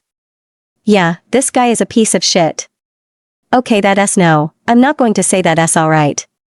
You deserve so much better than that avenue, alright. If you could have the absolute perfect date, what would that look like to you? I can tell she's thinking, genuinely considering her answer, and that's one of the things that I really like about her. She doesn't just tell me what she thinks I want to hear, and she doesn't answer a question without giving it some thought first. Well, I'm actually a pretty simple person, really. Fancy dinners at upscale restaurants aren't my thing. I think a perfect date would be a nice, quiet dinner then watching the sunset on the beach followed by stargazing. God, I know that probably sounds lame. I don't let her finish that last thought because there's nothing lame about her liking the simple things in life. No, it's not lame at all, avenue hell, it sounds pretty damn perfect to me. I had already planned to take her to eat at that restaurant on the pier, figuring we could sit on the terrace and eat dinner while watching the sunset, so it looks like I just need to throw in some stargazing on the beach after to make sure she gets exactly what she wants. We continue walking along the beach, talking about everything, though nothing too heavy. By the time we head back, we're standing closer, both of us more relaxed than we were in the beginning. It really amazes me to hear about everything she has sacrificed, everything she pushed through, and all for the boys and for the ungrateful bastard ex of hers. That fool didn't realize how lucky he was to have Avery, but I know, and I'm not stupid enough to walk away or screw this up. When we reach the stairs to Luca's back patio, I walk her up to the door, still holding her hand. Will Thursday at 6 work for you? She gives me the most beautiful damn smile as she nods her head. It sounds perfect. Thank you for eating dinner with us and for the walk. I think the pink shade of blush on her cheeks is going to quickly become one of my favorite colors. Thank you for inviting me over. She reaches for the door with her free hand, but makes no move to release my hand with her other, but then she pauses with her hand hovering over the handle. Before my mind can process her reaction fully, she turns around, rises to the tips of her toes and presses a soft, sweet kiss on my cheek. Good night, Logan. I am toast. I'm putty in her beautiful, small hands and she doesn't even realize it. Good night, Avenue. Avery. I've been a nervous wreck for the last 24 hours. It's not like I haven't seen Logan since our little moment where he asked me on a date Saturday night, because I have every evening when me and the boys meet up with him to walk Hope, but when Wednesday hit my nerves kicked in. Bryce helped me pick out a nice, but casual outfit and I decided to wear my hair down, but, even with all the hard choices out of the way, I'm still freaking out. I shouldn't be nervous. I've spent plenty of time with Logan and it was never awkward, but we always had the boys, or Hope, or Dad or the youth group always a buffer in case things felt too tense. Tonight, it's just us, no distractions, no buffer. I know that a decent chunk of the nervousness is from my excitement, but that doesn't stop my hands from trembling as I put on my eyeliner twice, since I screwed up the first time. By the time I hear the knock on the front door, I'm as ready as I can get. Bryce, of course, rushes to answer the door, but then I step around the corner and he's there and all my nervousness seems to melt away. Logan is as gorgeous as ever, even more so in his dark blue jeans and the black button-up shirt he's wearing that has the top 2 buttons undone and the sleeves rolled up. Wow, Ave, you look breathtaking.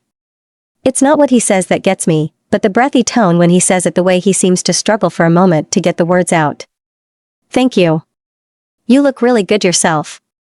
He holds out his hand to me and I set mine in it without a single thought. Alright, you too. No illegal activities and I want her home by midnight, mister. Bryce can't even pull off his mock stern tone since he can't stop smiling, but Logan gives him a firm nod.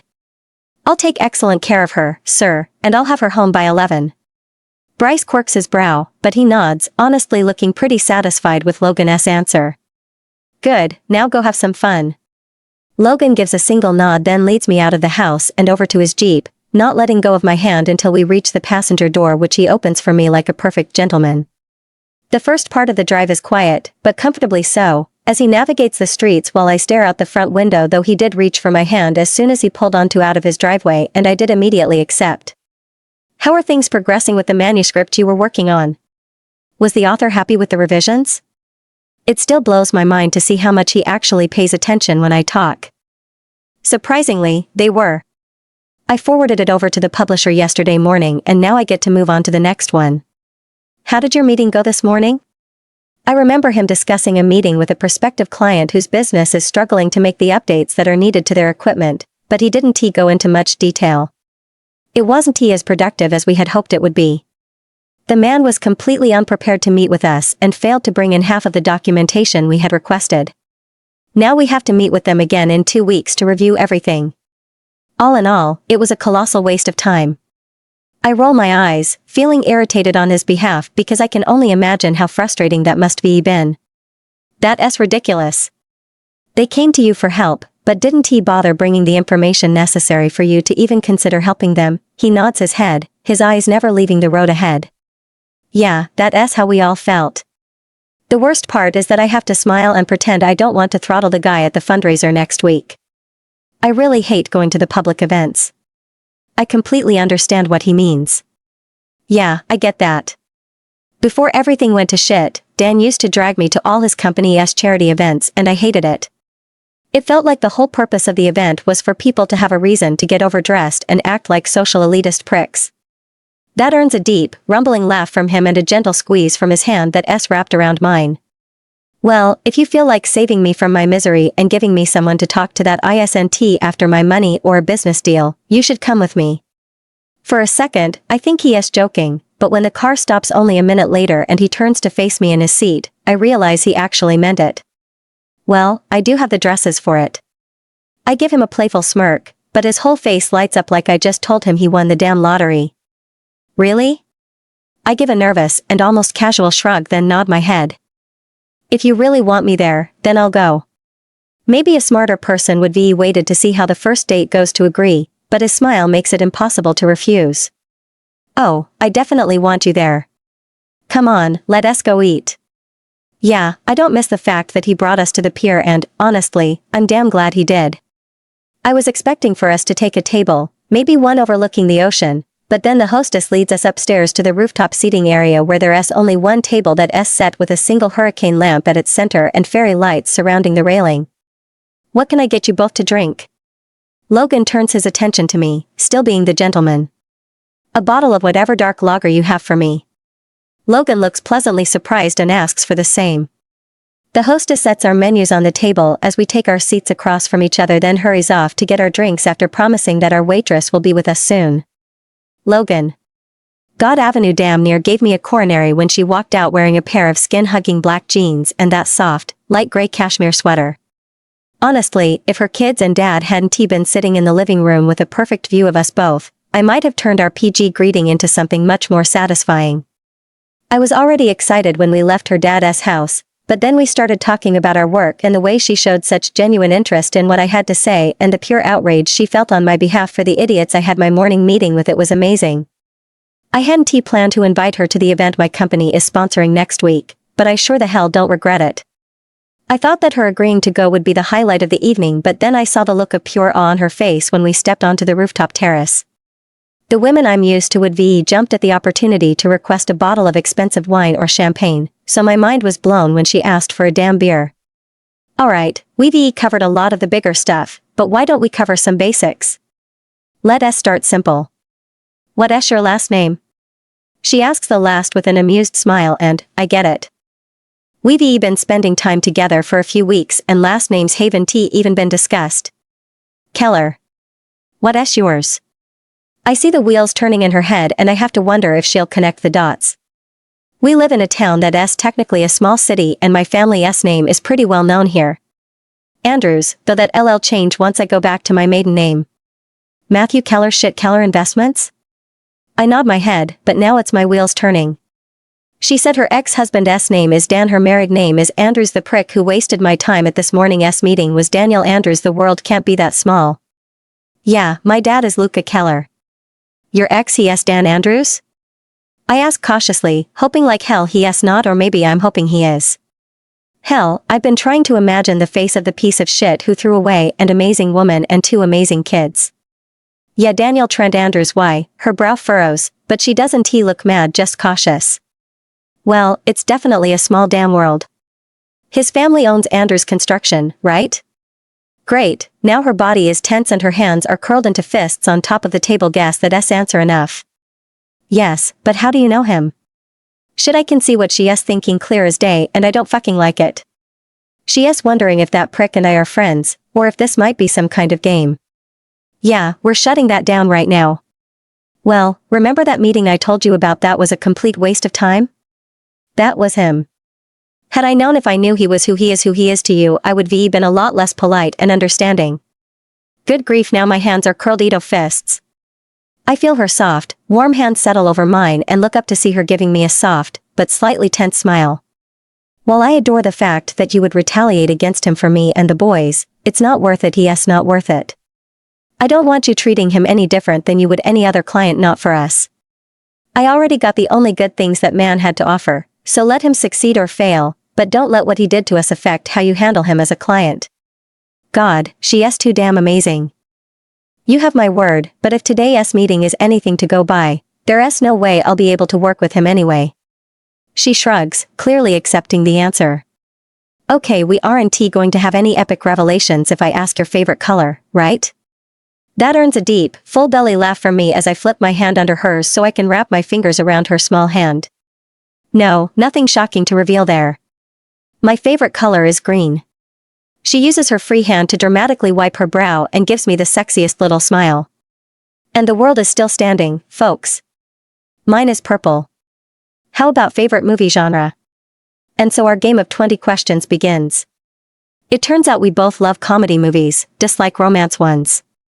We both share a love of both Italian food and seafood. We both prefer driving over flying. We both prefer dogs to cats. Her idea of a perfect vacation is anywhere in the woods where there is no cell service, while mine is the lake where my family has gone camping every summer since I was a kid. The same lake I'm taking her and the boys to this weekend. The one answer she gave that surprised me was when I asked if she was content with just having 2 children, and she said she would actually like to try for a girl someday, but is okay if it never happens. What about your future home? Do you see yourself staying in Halford, or do you picture yourself living somewhere else? This one is a big question, one of those ones I want to cover early on. During my time serving our country, I moved around a lot and I never saw a place that felt more like home than Halford, and I don't plan to, or even want to leave, but, if she does, I'll respect that and step back because I refuse to put her in a position to get in deep only to force her to choose between me and what she wants for herself and the boys. I don't want to leave here. I have everything I need where I am. I have the part of my family that matters, the ocean, the forest is a short drive away. I love it here. I wasn't expecting the instant wave of relief to hit me the way it did, but that answer was exactly what I had hoped she'd say. Same here. I grew up in Durant, which is where my parents and grandparents still live, but then I saw the listing for my house and fell in love just from the pictures. Our conversation takes a pause when the waitress comes over with our drinks, then takes our order. But things just get better when Avery tells the waitress what she wants. I do like the portobello and shrimp stuffed ravioli with the garlic white wine sauce, please. I order the same thing, which earns a quirked brow and a smirk from Avery and a soft chuckle from the waitress as she turns and walks away. Avery. Well, aside from that little hiccup at the beginning of our date where my ex tried to ruin the mood without even being here, this has been the best date I could ever hoped for. We continued getting to know each other while we ate, shared dessert, then walked down to the beach from the path by the pier where he surprised me with a couple's lounger on the beach that has flameless candles scattered around it, and it even has pillows and a blanket sitting on it. Okay, how the hell did you pull this off? I mean, seriously. I had a little help. Tom set it up exactly how I asked him to, then stayed down here until I sent him a text that we were on our way. I just wanted to make this perfect for you. Well, it's official, my heart is a damn puddle right now. It's amazing, Logan, thank you. He gives me the cutest damn smile as he leads me to the lounger, takes a seat, then pats the spot beside him. You said stargazing and a walk on the beach, so I tried to figure out how to incorporate the two so we could make the most of our time tonight. It took longer than I wanted, but this is what I came up with. He really did it. This man asked what I thought a perfect date would be, and then he made that shit happen. It's perfect, Logan, better than perfect, actually. I watch as he cautiously wraps his arm around my shoulders, almost like he is not sure if it's allowed, so I give a silent answer to his unspoken question by turning onto my side and laying my head on his chest. I feel his arm wrap around me, holding me tighter against him and, unlike our dinner that was full of conversation, we let the calm, quiet settle over us, the sounds of the waves, the chirping of the crickets, the sound of his heart beating steadily beneath my ear. We stay on the beach until the clouds start rolling in and the breeze begins to bite more than cool. Then we both carefully pick up the candles and place them in a basket that had been tucked under the lounger before taking it with us as we walk up to the parking lot by the pier. Do the boys know how to swim? We had been quiet on our walk to the car, his hand holding mine and everything feeling completely right. Yeah, they started the toddler classes at the age of 2 and continued until last year. Bryce is obviously a little more skilled at it than Cody, but they can both hold their own. He nods his head and glances down at me with the cutest damn grin on his face. Well, my dad owns a boat that's docked up in Durant. I was thinking we could take the boys out sometime, maybe my parents can come and your dad. He looks adorably nervous, but the fact that he is confident enough in what we're already working toward to bring me to meet his family, it makes me unbelievably happy. I think they would love that, and I think that inviting your parents would be perfect, Logan. I give his hand a gentle squeeze just as we reach his Jeep. First weekend of September is pretty crazy, but maybe the weekend after? That's 6 weeks from now, and if tonight is anything to go off, I think we'll be spending a lot more time together, which means we'll have plenty of time to work up to it. Sounds like we have a plan. The drive home is the most peaceful kind of quiet, with soft music playing and Logan's hand holding mine, neither of us letting go until we pull into his driveway. It doesn't surprise me when he walks me to the door, and the tension between us doesn't surprise me either.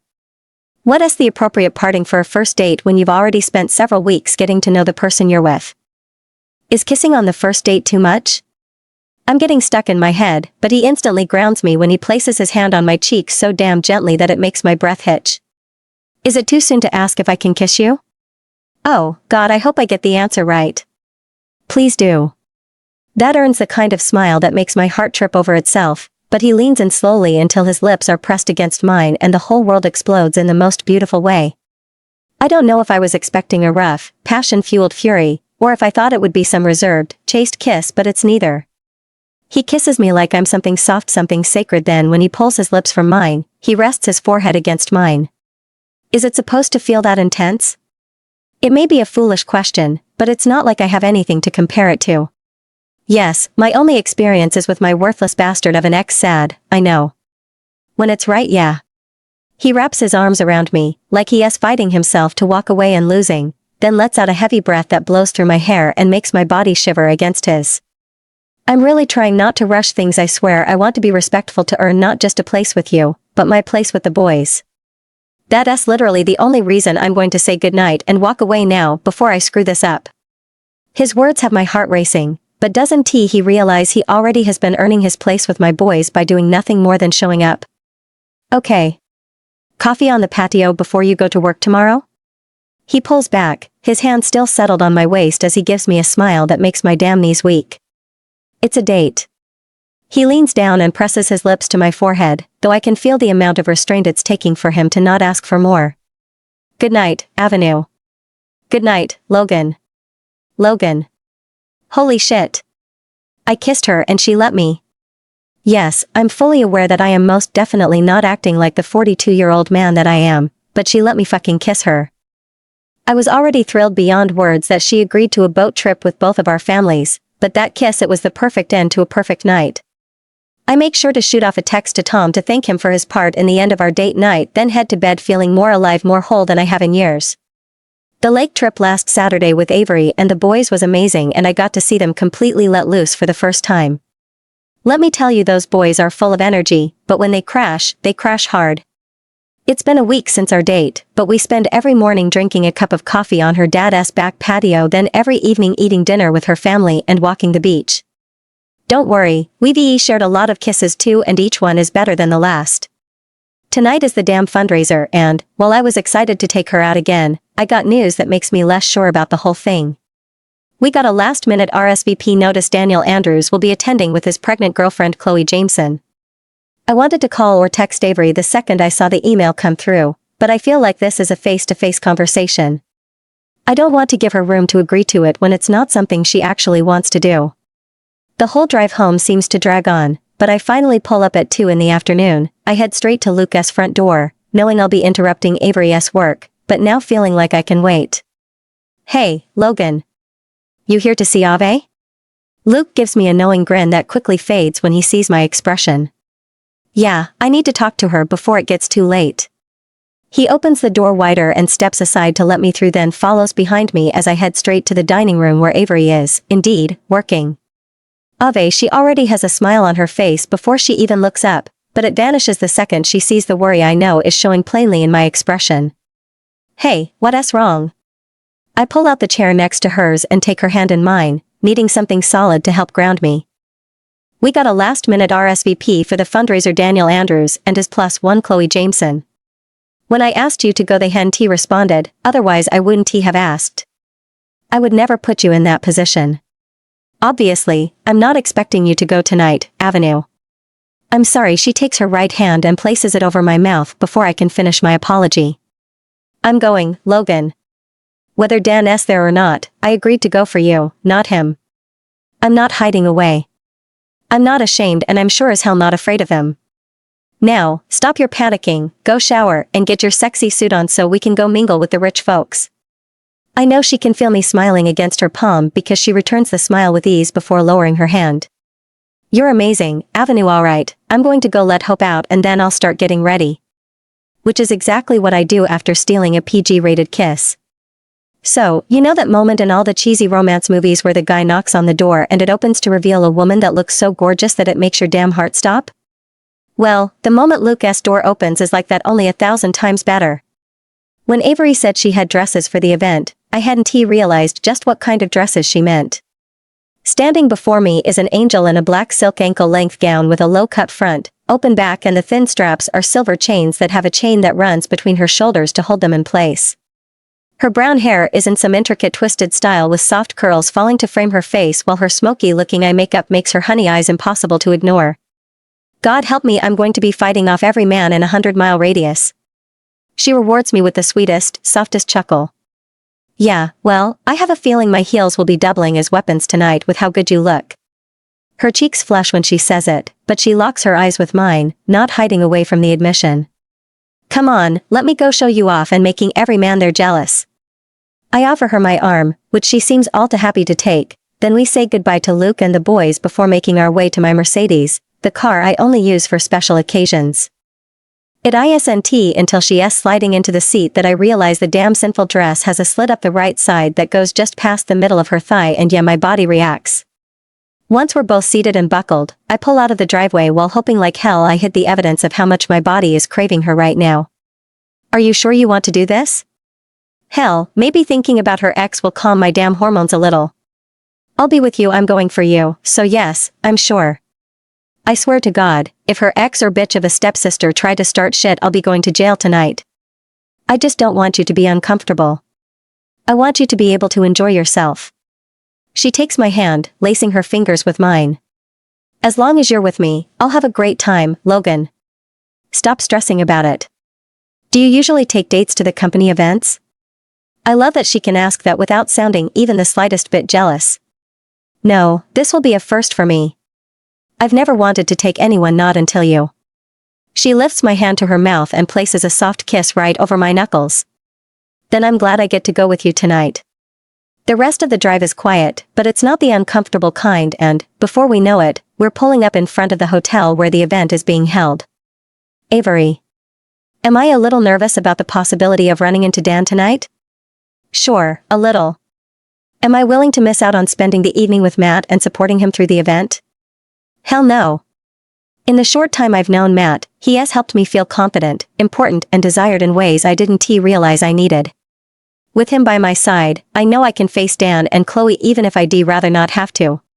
When we get to the hotel, Logan gets out of the car and hurries to my door, opening it and offering me his hand as the valet driver slides into the driver's seat.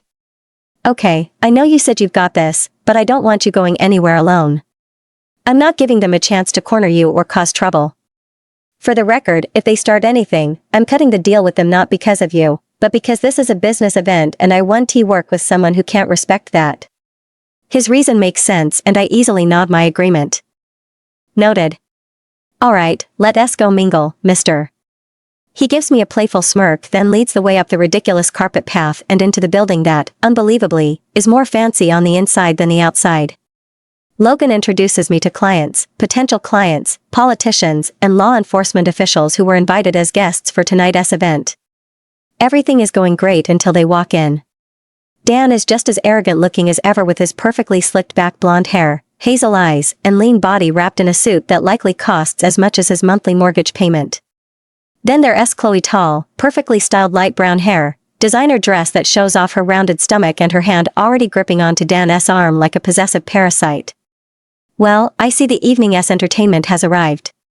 Logan's tone is pure sarcasm, but he doesn't stiffen, he doesn't shift, he doesn't react, at least not outwardly. We've just reached the bar and ordered our drinks, a beer for me and a soda for Matt because of course he'd be the responsible one, and that's when we hear his voice. Mr. Keller, this is a wonderful event. My back is facing them and I have no doubt they don't realize just who that's standing with he amazing Matthew Keller, but they will. Daniel, I didn't think you were going to make it.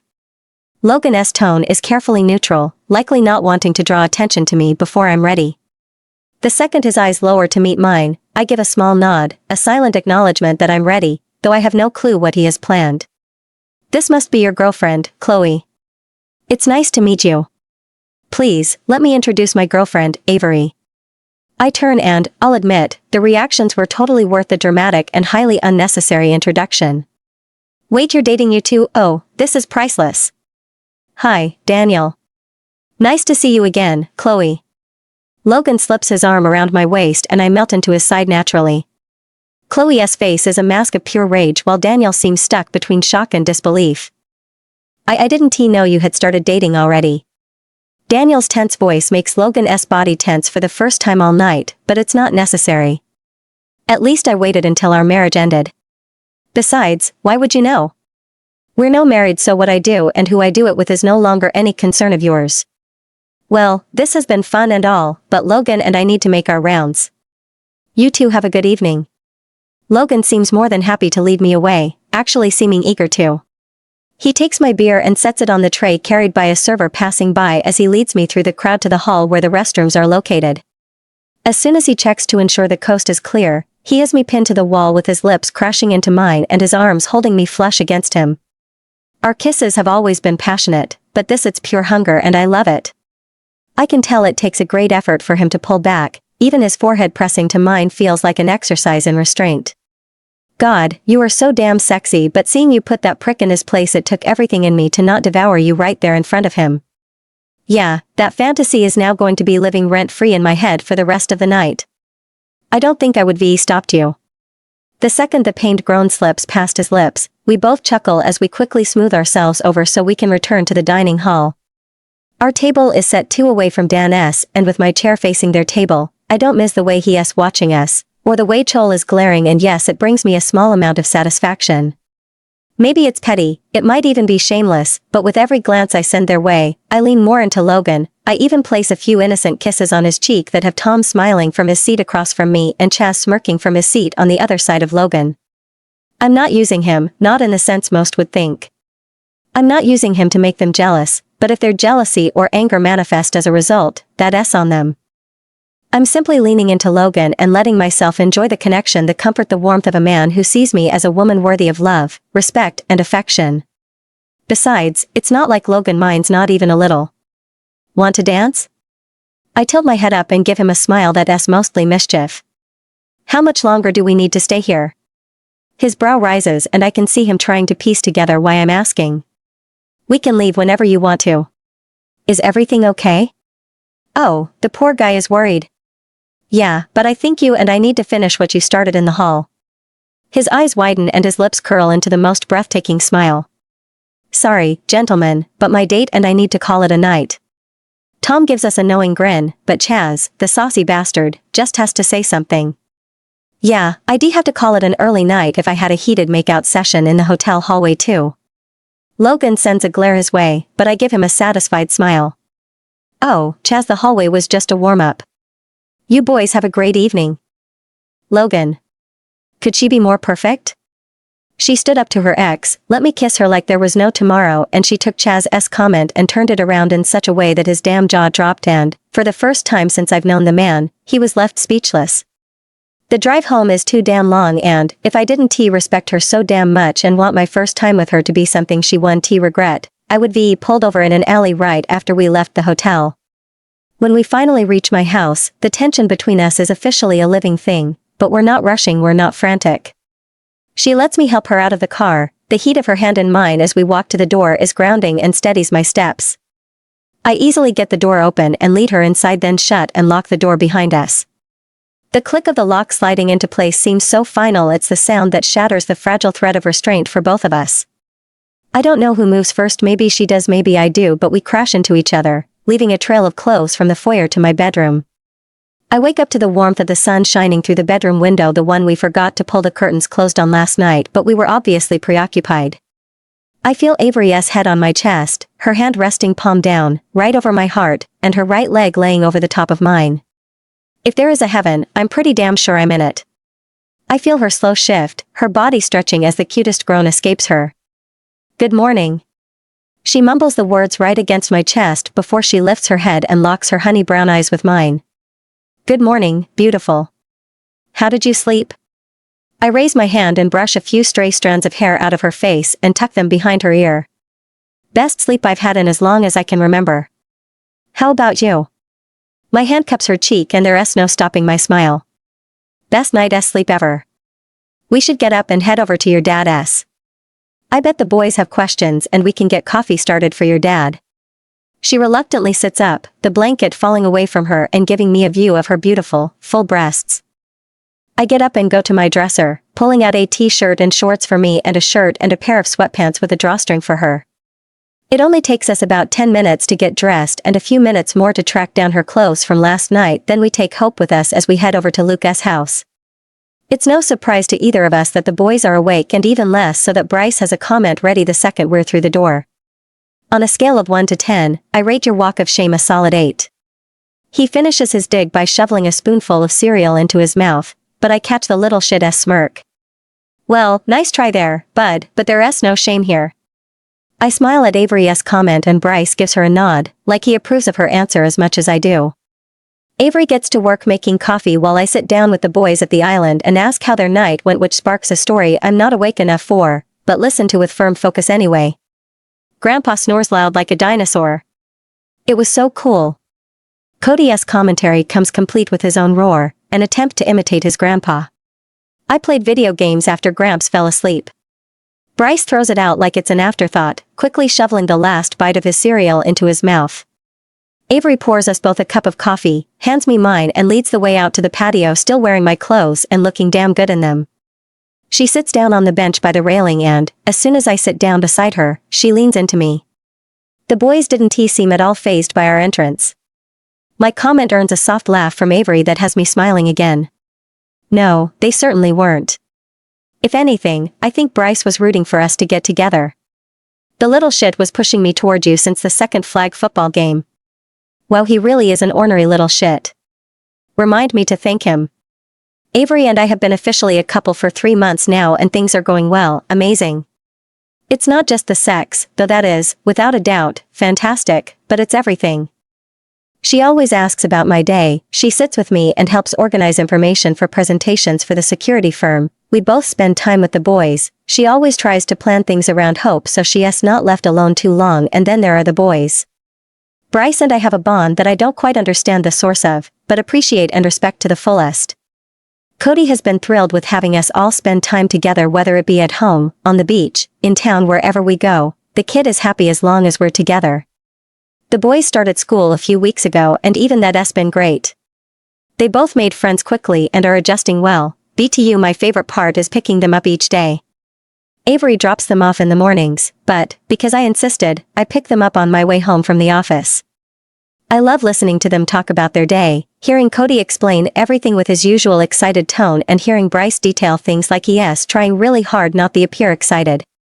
We took the boys out on my father's boat with Luke and my parents in attendance. My parents love her and they absolutely love the boys. We've had them come down for the weekend twice since because my mother insisted she needed to get to know Avery and the boys better. Things have truly been perfect, so it should come as no surprise when something happens to bring a little unexpected chaos. Avery. I knew something was off the second Logan walked through the door with the boys. Cody was as excited as ever, but Bryce had a look on his face that was part confusion and part caution. Then there's Logan, who looks like he saw a damn ghost, and the encounter both startled and irritated him equally. Hey, Mom. I'm going to help Cody with his math. Bryce's eyes flicked toward Logan, letting me know he picked up on the unusual mood and feels unsettled by it. Okay, but don't give him the answers. Make him do the work. Bryce only nods before turning and heading upstairs to help Cody while I'm left with a very clearly distraught Logan.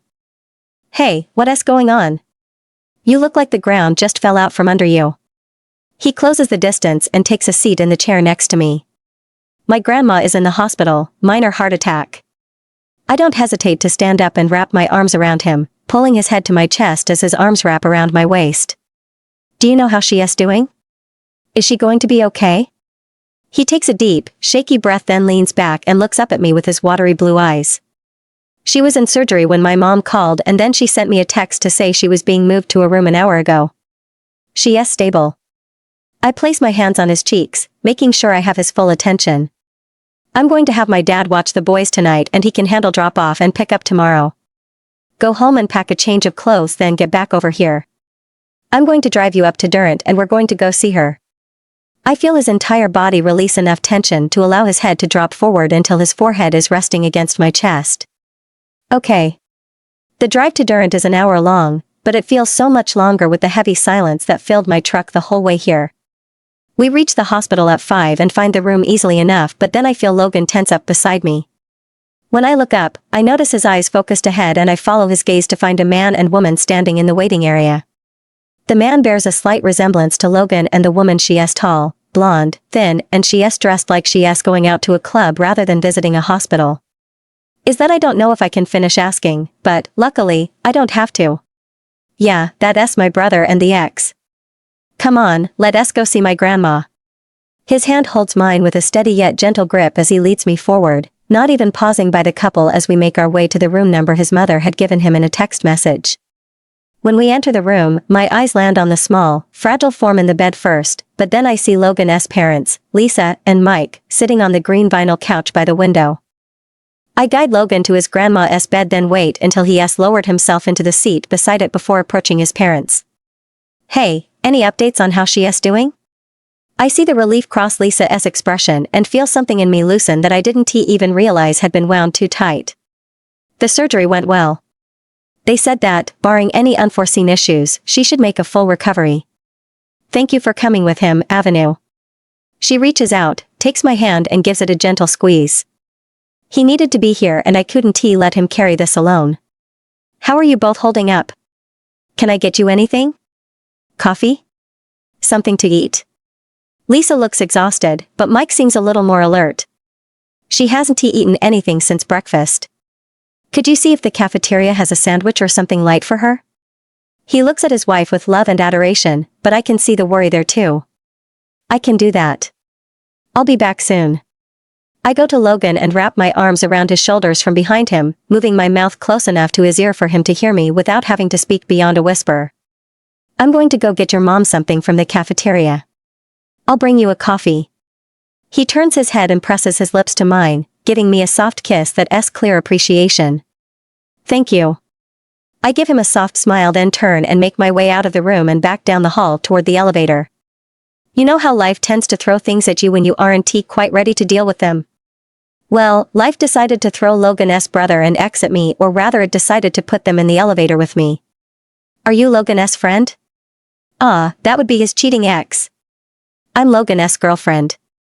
I try to keep my tone somewhere between flat and civil. I don't know if I succeed, but I genuinely do try. I wasn't aware he had started dating anyone. Okay, so civil might be taking a nosedive at record speed if this tramp doesn't shut up. Well, I don't know why you thought you would know. It's not like he had a reason to keep either of you informed of the changes in his life.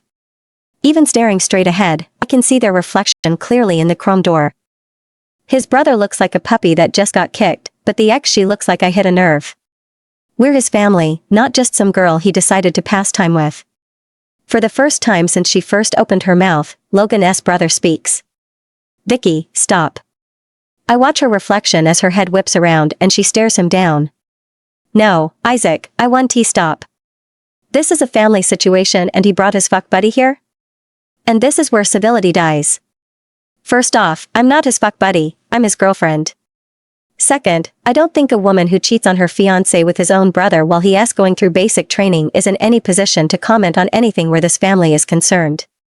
Third, I'm here because they wanted me here. Logan, Lisa, Mike, they want me here, which leaves me wondering why exactly are you here? I get Isaac being here, but you? Yeah, it doesn't make sense. You look like you're ready for a nightclub and you have all the appeal of stale bread, but only half the personality. In case you forgot, you destroyed a man when he needed your support the most, so don't go around thinking that your concerns and opinions matter now. The doors open and I exit before I can say something I can't take back. Logan. Avery has been gone for a while now, or maybe it just feels that way. I look up at my mom and dad, both of them already looking at me, but that's when I see the coffee cup in my dad's hand, the sandwich sitting on a plate beside my mom, and then I look over and see a cup of coffee sitting on the stand beside me. Ave came back? My mom gives me a strained smile, but my dad's face is the one that tells me I missed something bigger than coffee and sandwiches. Vicky mouthed off to her in the elevator. You were pretty out of it when she came back in, but she said she was going to the terrace to get some fresh air. I'm standing before I even fully process what he said. I'm going to go check on her. Just as I turn toward the door, my cell phone starts ringing in my pocket and I quickly fish it out, then answer when I see the hospital's number on the screen, the very hospital I'm currently standing in.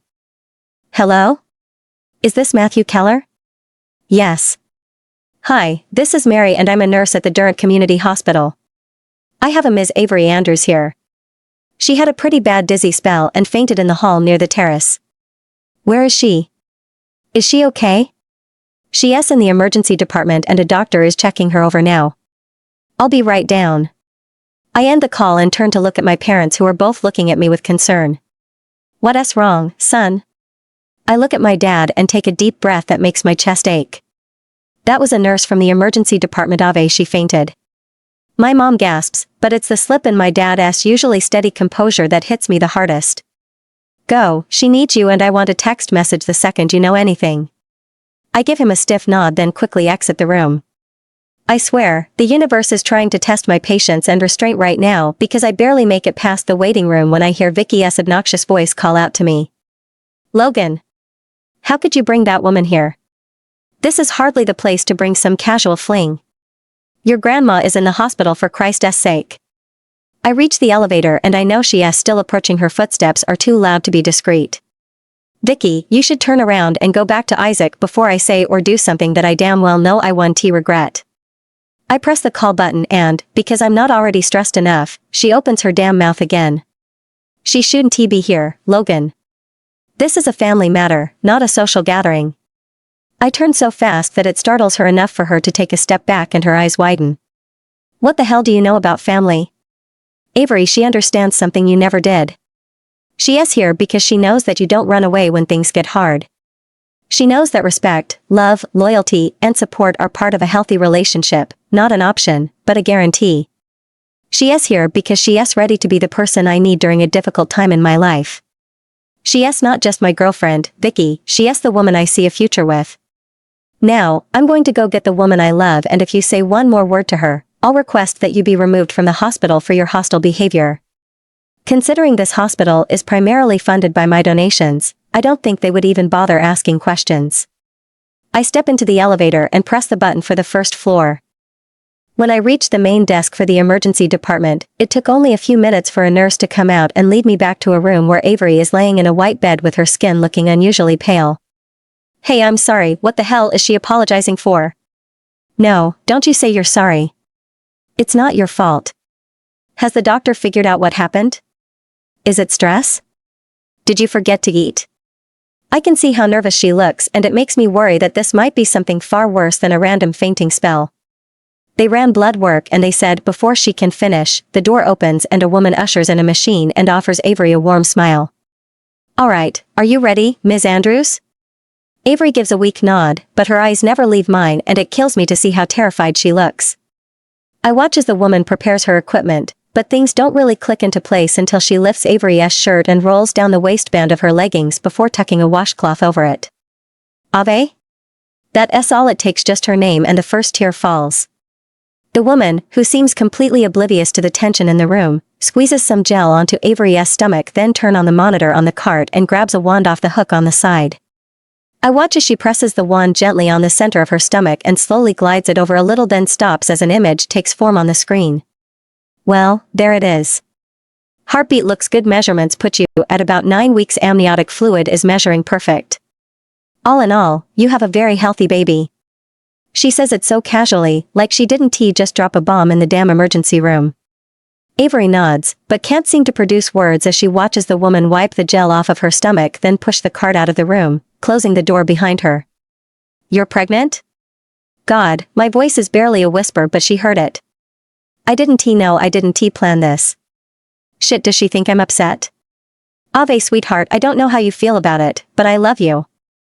I should be said it sooner, but I didn't want to move too fast for you. I was fucking terrified of doing something that might make me lose you. I want this, Ave, but if you aren't ready for this, I want to support you, Ave, but I want this. It's the sad, but frightening truth. I know she's not Vicky, but the fear of repeating past mistakes, of putting myself in a position to lose not just Avery, but Bryce, and Cody too, it's unbearable. I love you too, and I want this. This isn't how I pictured it happening, but I really want this. I lean over her and press my lips to her forehead while my hand automatically comes to rest over her still flat stomach, the stomach housing a part of a future I thought I'd never have. Logan. Her cheeks that were almost dry now have 2 steady streams of tears flowing down them, and it kills me. I sit down on the edge of the bed and barely have time to open my arms to her before she throws her arms around my neck and buries her face into it while my arms wrap around her. We're going to have a baby, Ave. My voice is low, but there's no hiding the excitement in my tone. This is something I never dared believe I could have, but she has not only given me the family I had always hoped for, but she told me she loves me. Yeah, we are. She pulls back and locks her glistening honey eyes with mine and, for the first time since I've seen her today, she smiles. After they let you out of here, we're going to go show Mom and Dad that you're okay, and then we're going to get food and check into a room for the night. You, my beautiful angel, need food and rest. We left Durant at 1 after waking in a motel room, eating breakfast and visiting my grandma, who was, thankfully, wide awake and all too happy to meet Avery. Vicky and Isaac didn't try to speak to either of us again, which is for the best since Avery told me everything that Vicky had said to her. We have decided that we're going to wait to announce the pregnancy until she enters the 2nd trimester, but we plan to tell her father and the boys. The drive, so far, has been quiet, but I've had something on my mind that I can no longer hold back, so I stopped trying to. I want you and the boys to move in with me. Well, that's not as grand of a declaration as I had intended to make, but there it is. We don't have to rush things, Logan. We have time. I had thought it was a simple request, but I now realize how it likely looks to her like a man rushing because he feels cornered or pressured to. I'm not rushing, Avenue. I'm serious, want you and the boys to move in, and it's not because of the baby. The truth is, when I look at my future, I've been seeing the 3 of you in it for a while now. The baby just upped the timeline in my plans because I want my family to live under the same roof. I've been holding her hand since we pulled out of the hospital parking lot, so I give it a gentle squeeze. You really mean it?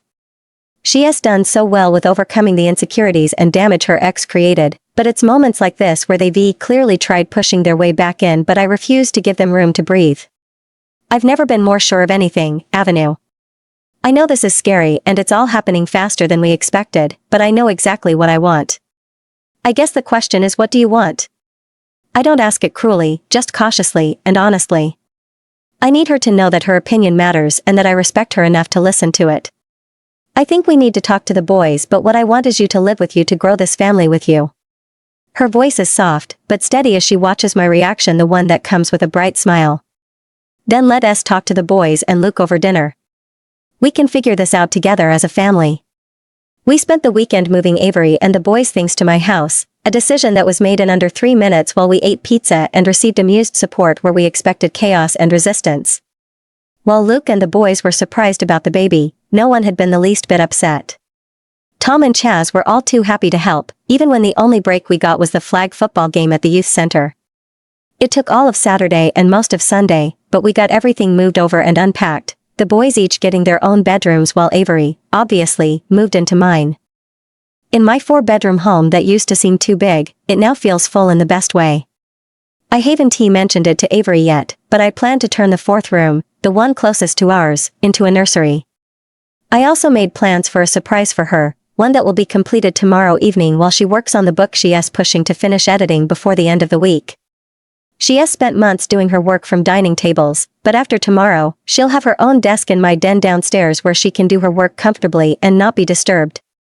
After 13 years of living my life alone, I find myself standing in the middle of a life I never thought I could have and was too afraid to imagine. I have a woman I love, 2 amazing boys and a baby on the way. I've been truly blessed. I'm contacting my lawyer in the morning. Okay, I hope I've been blessed. Everything okay? I know she can hear the strain in my voice, but her lawyer? Yeah, just something I should be done sooner. Dan hasn't had a single visitation with the boys and hasn't even called them in months. I'm requesting his visitation privileges be revoked.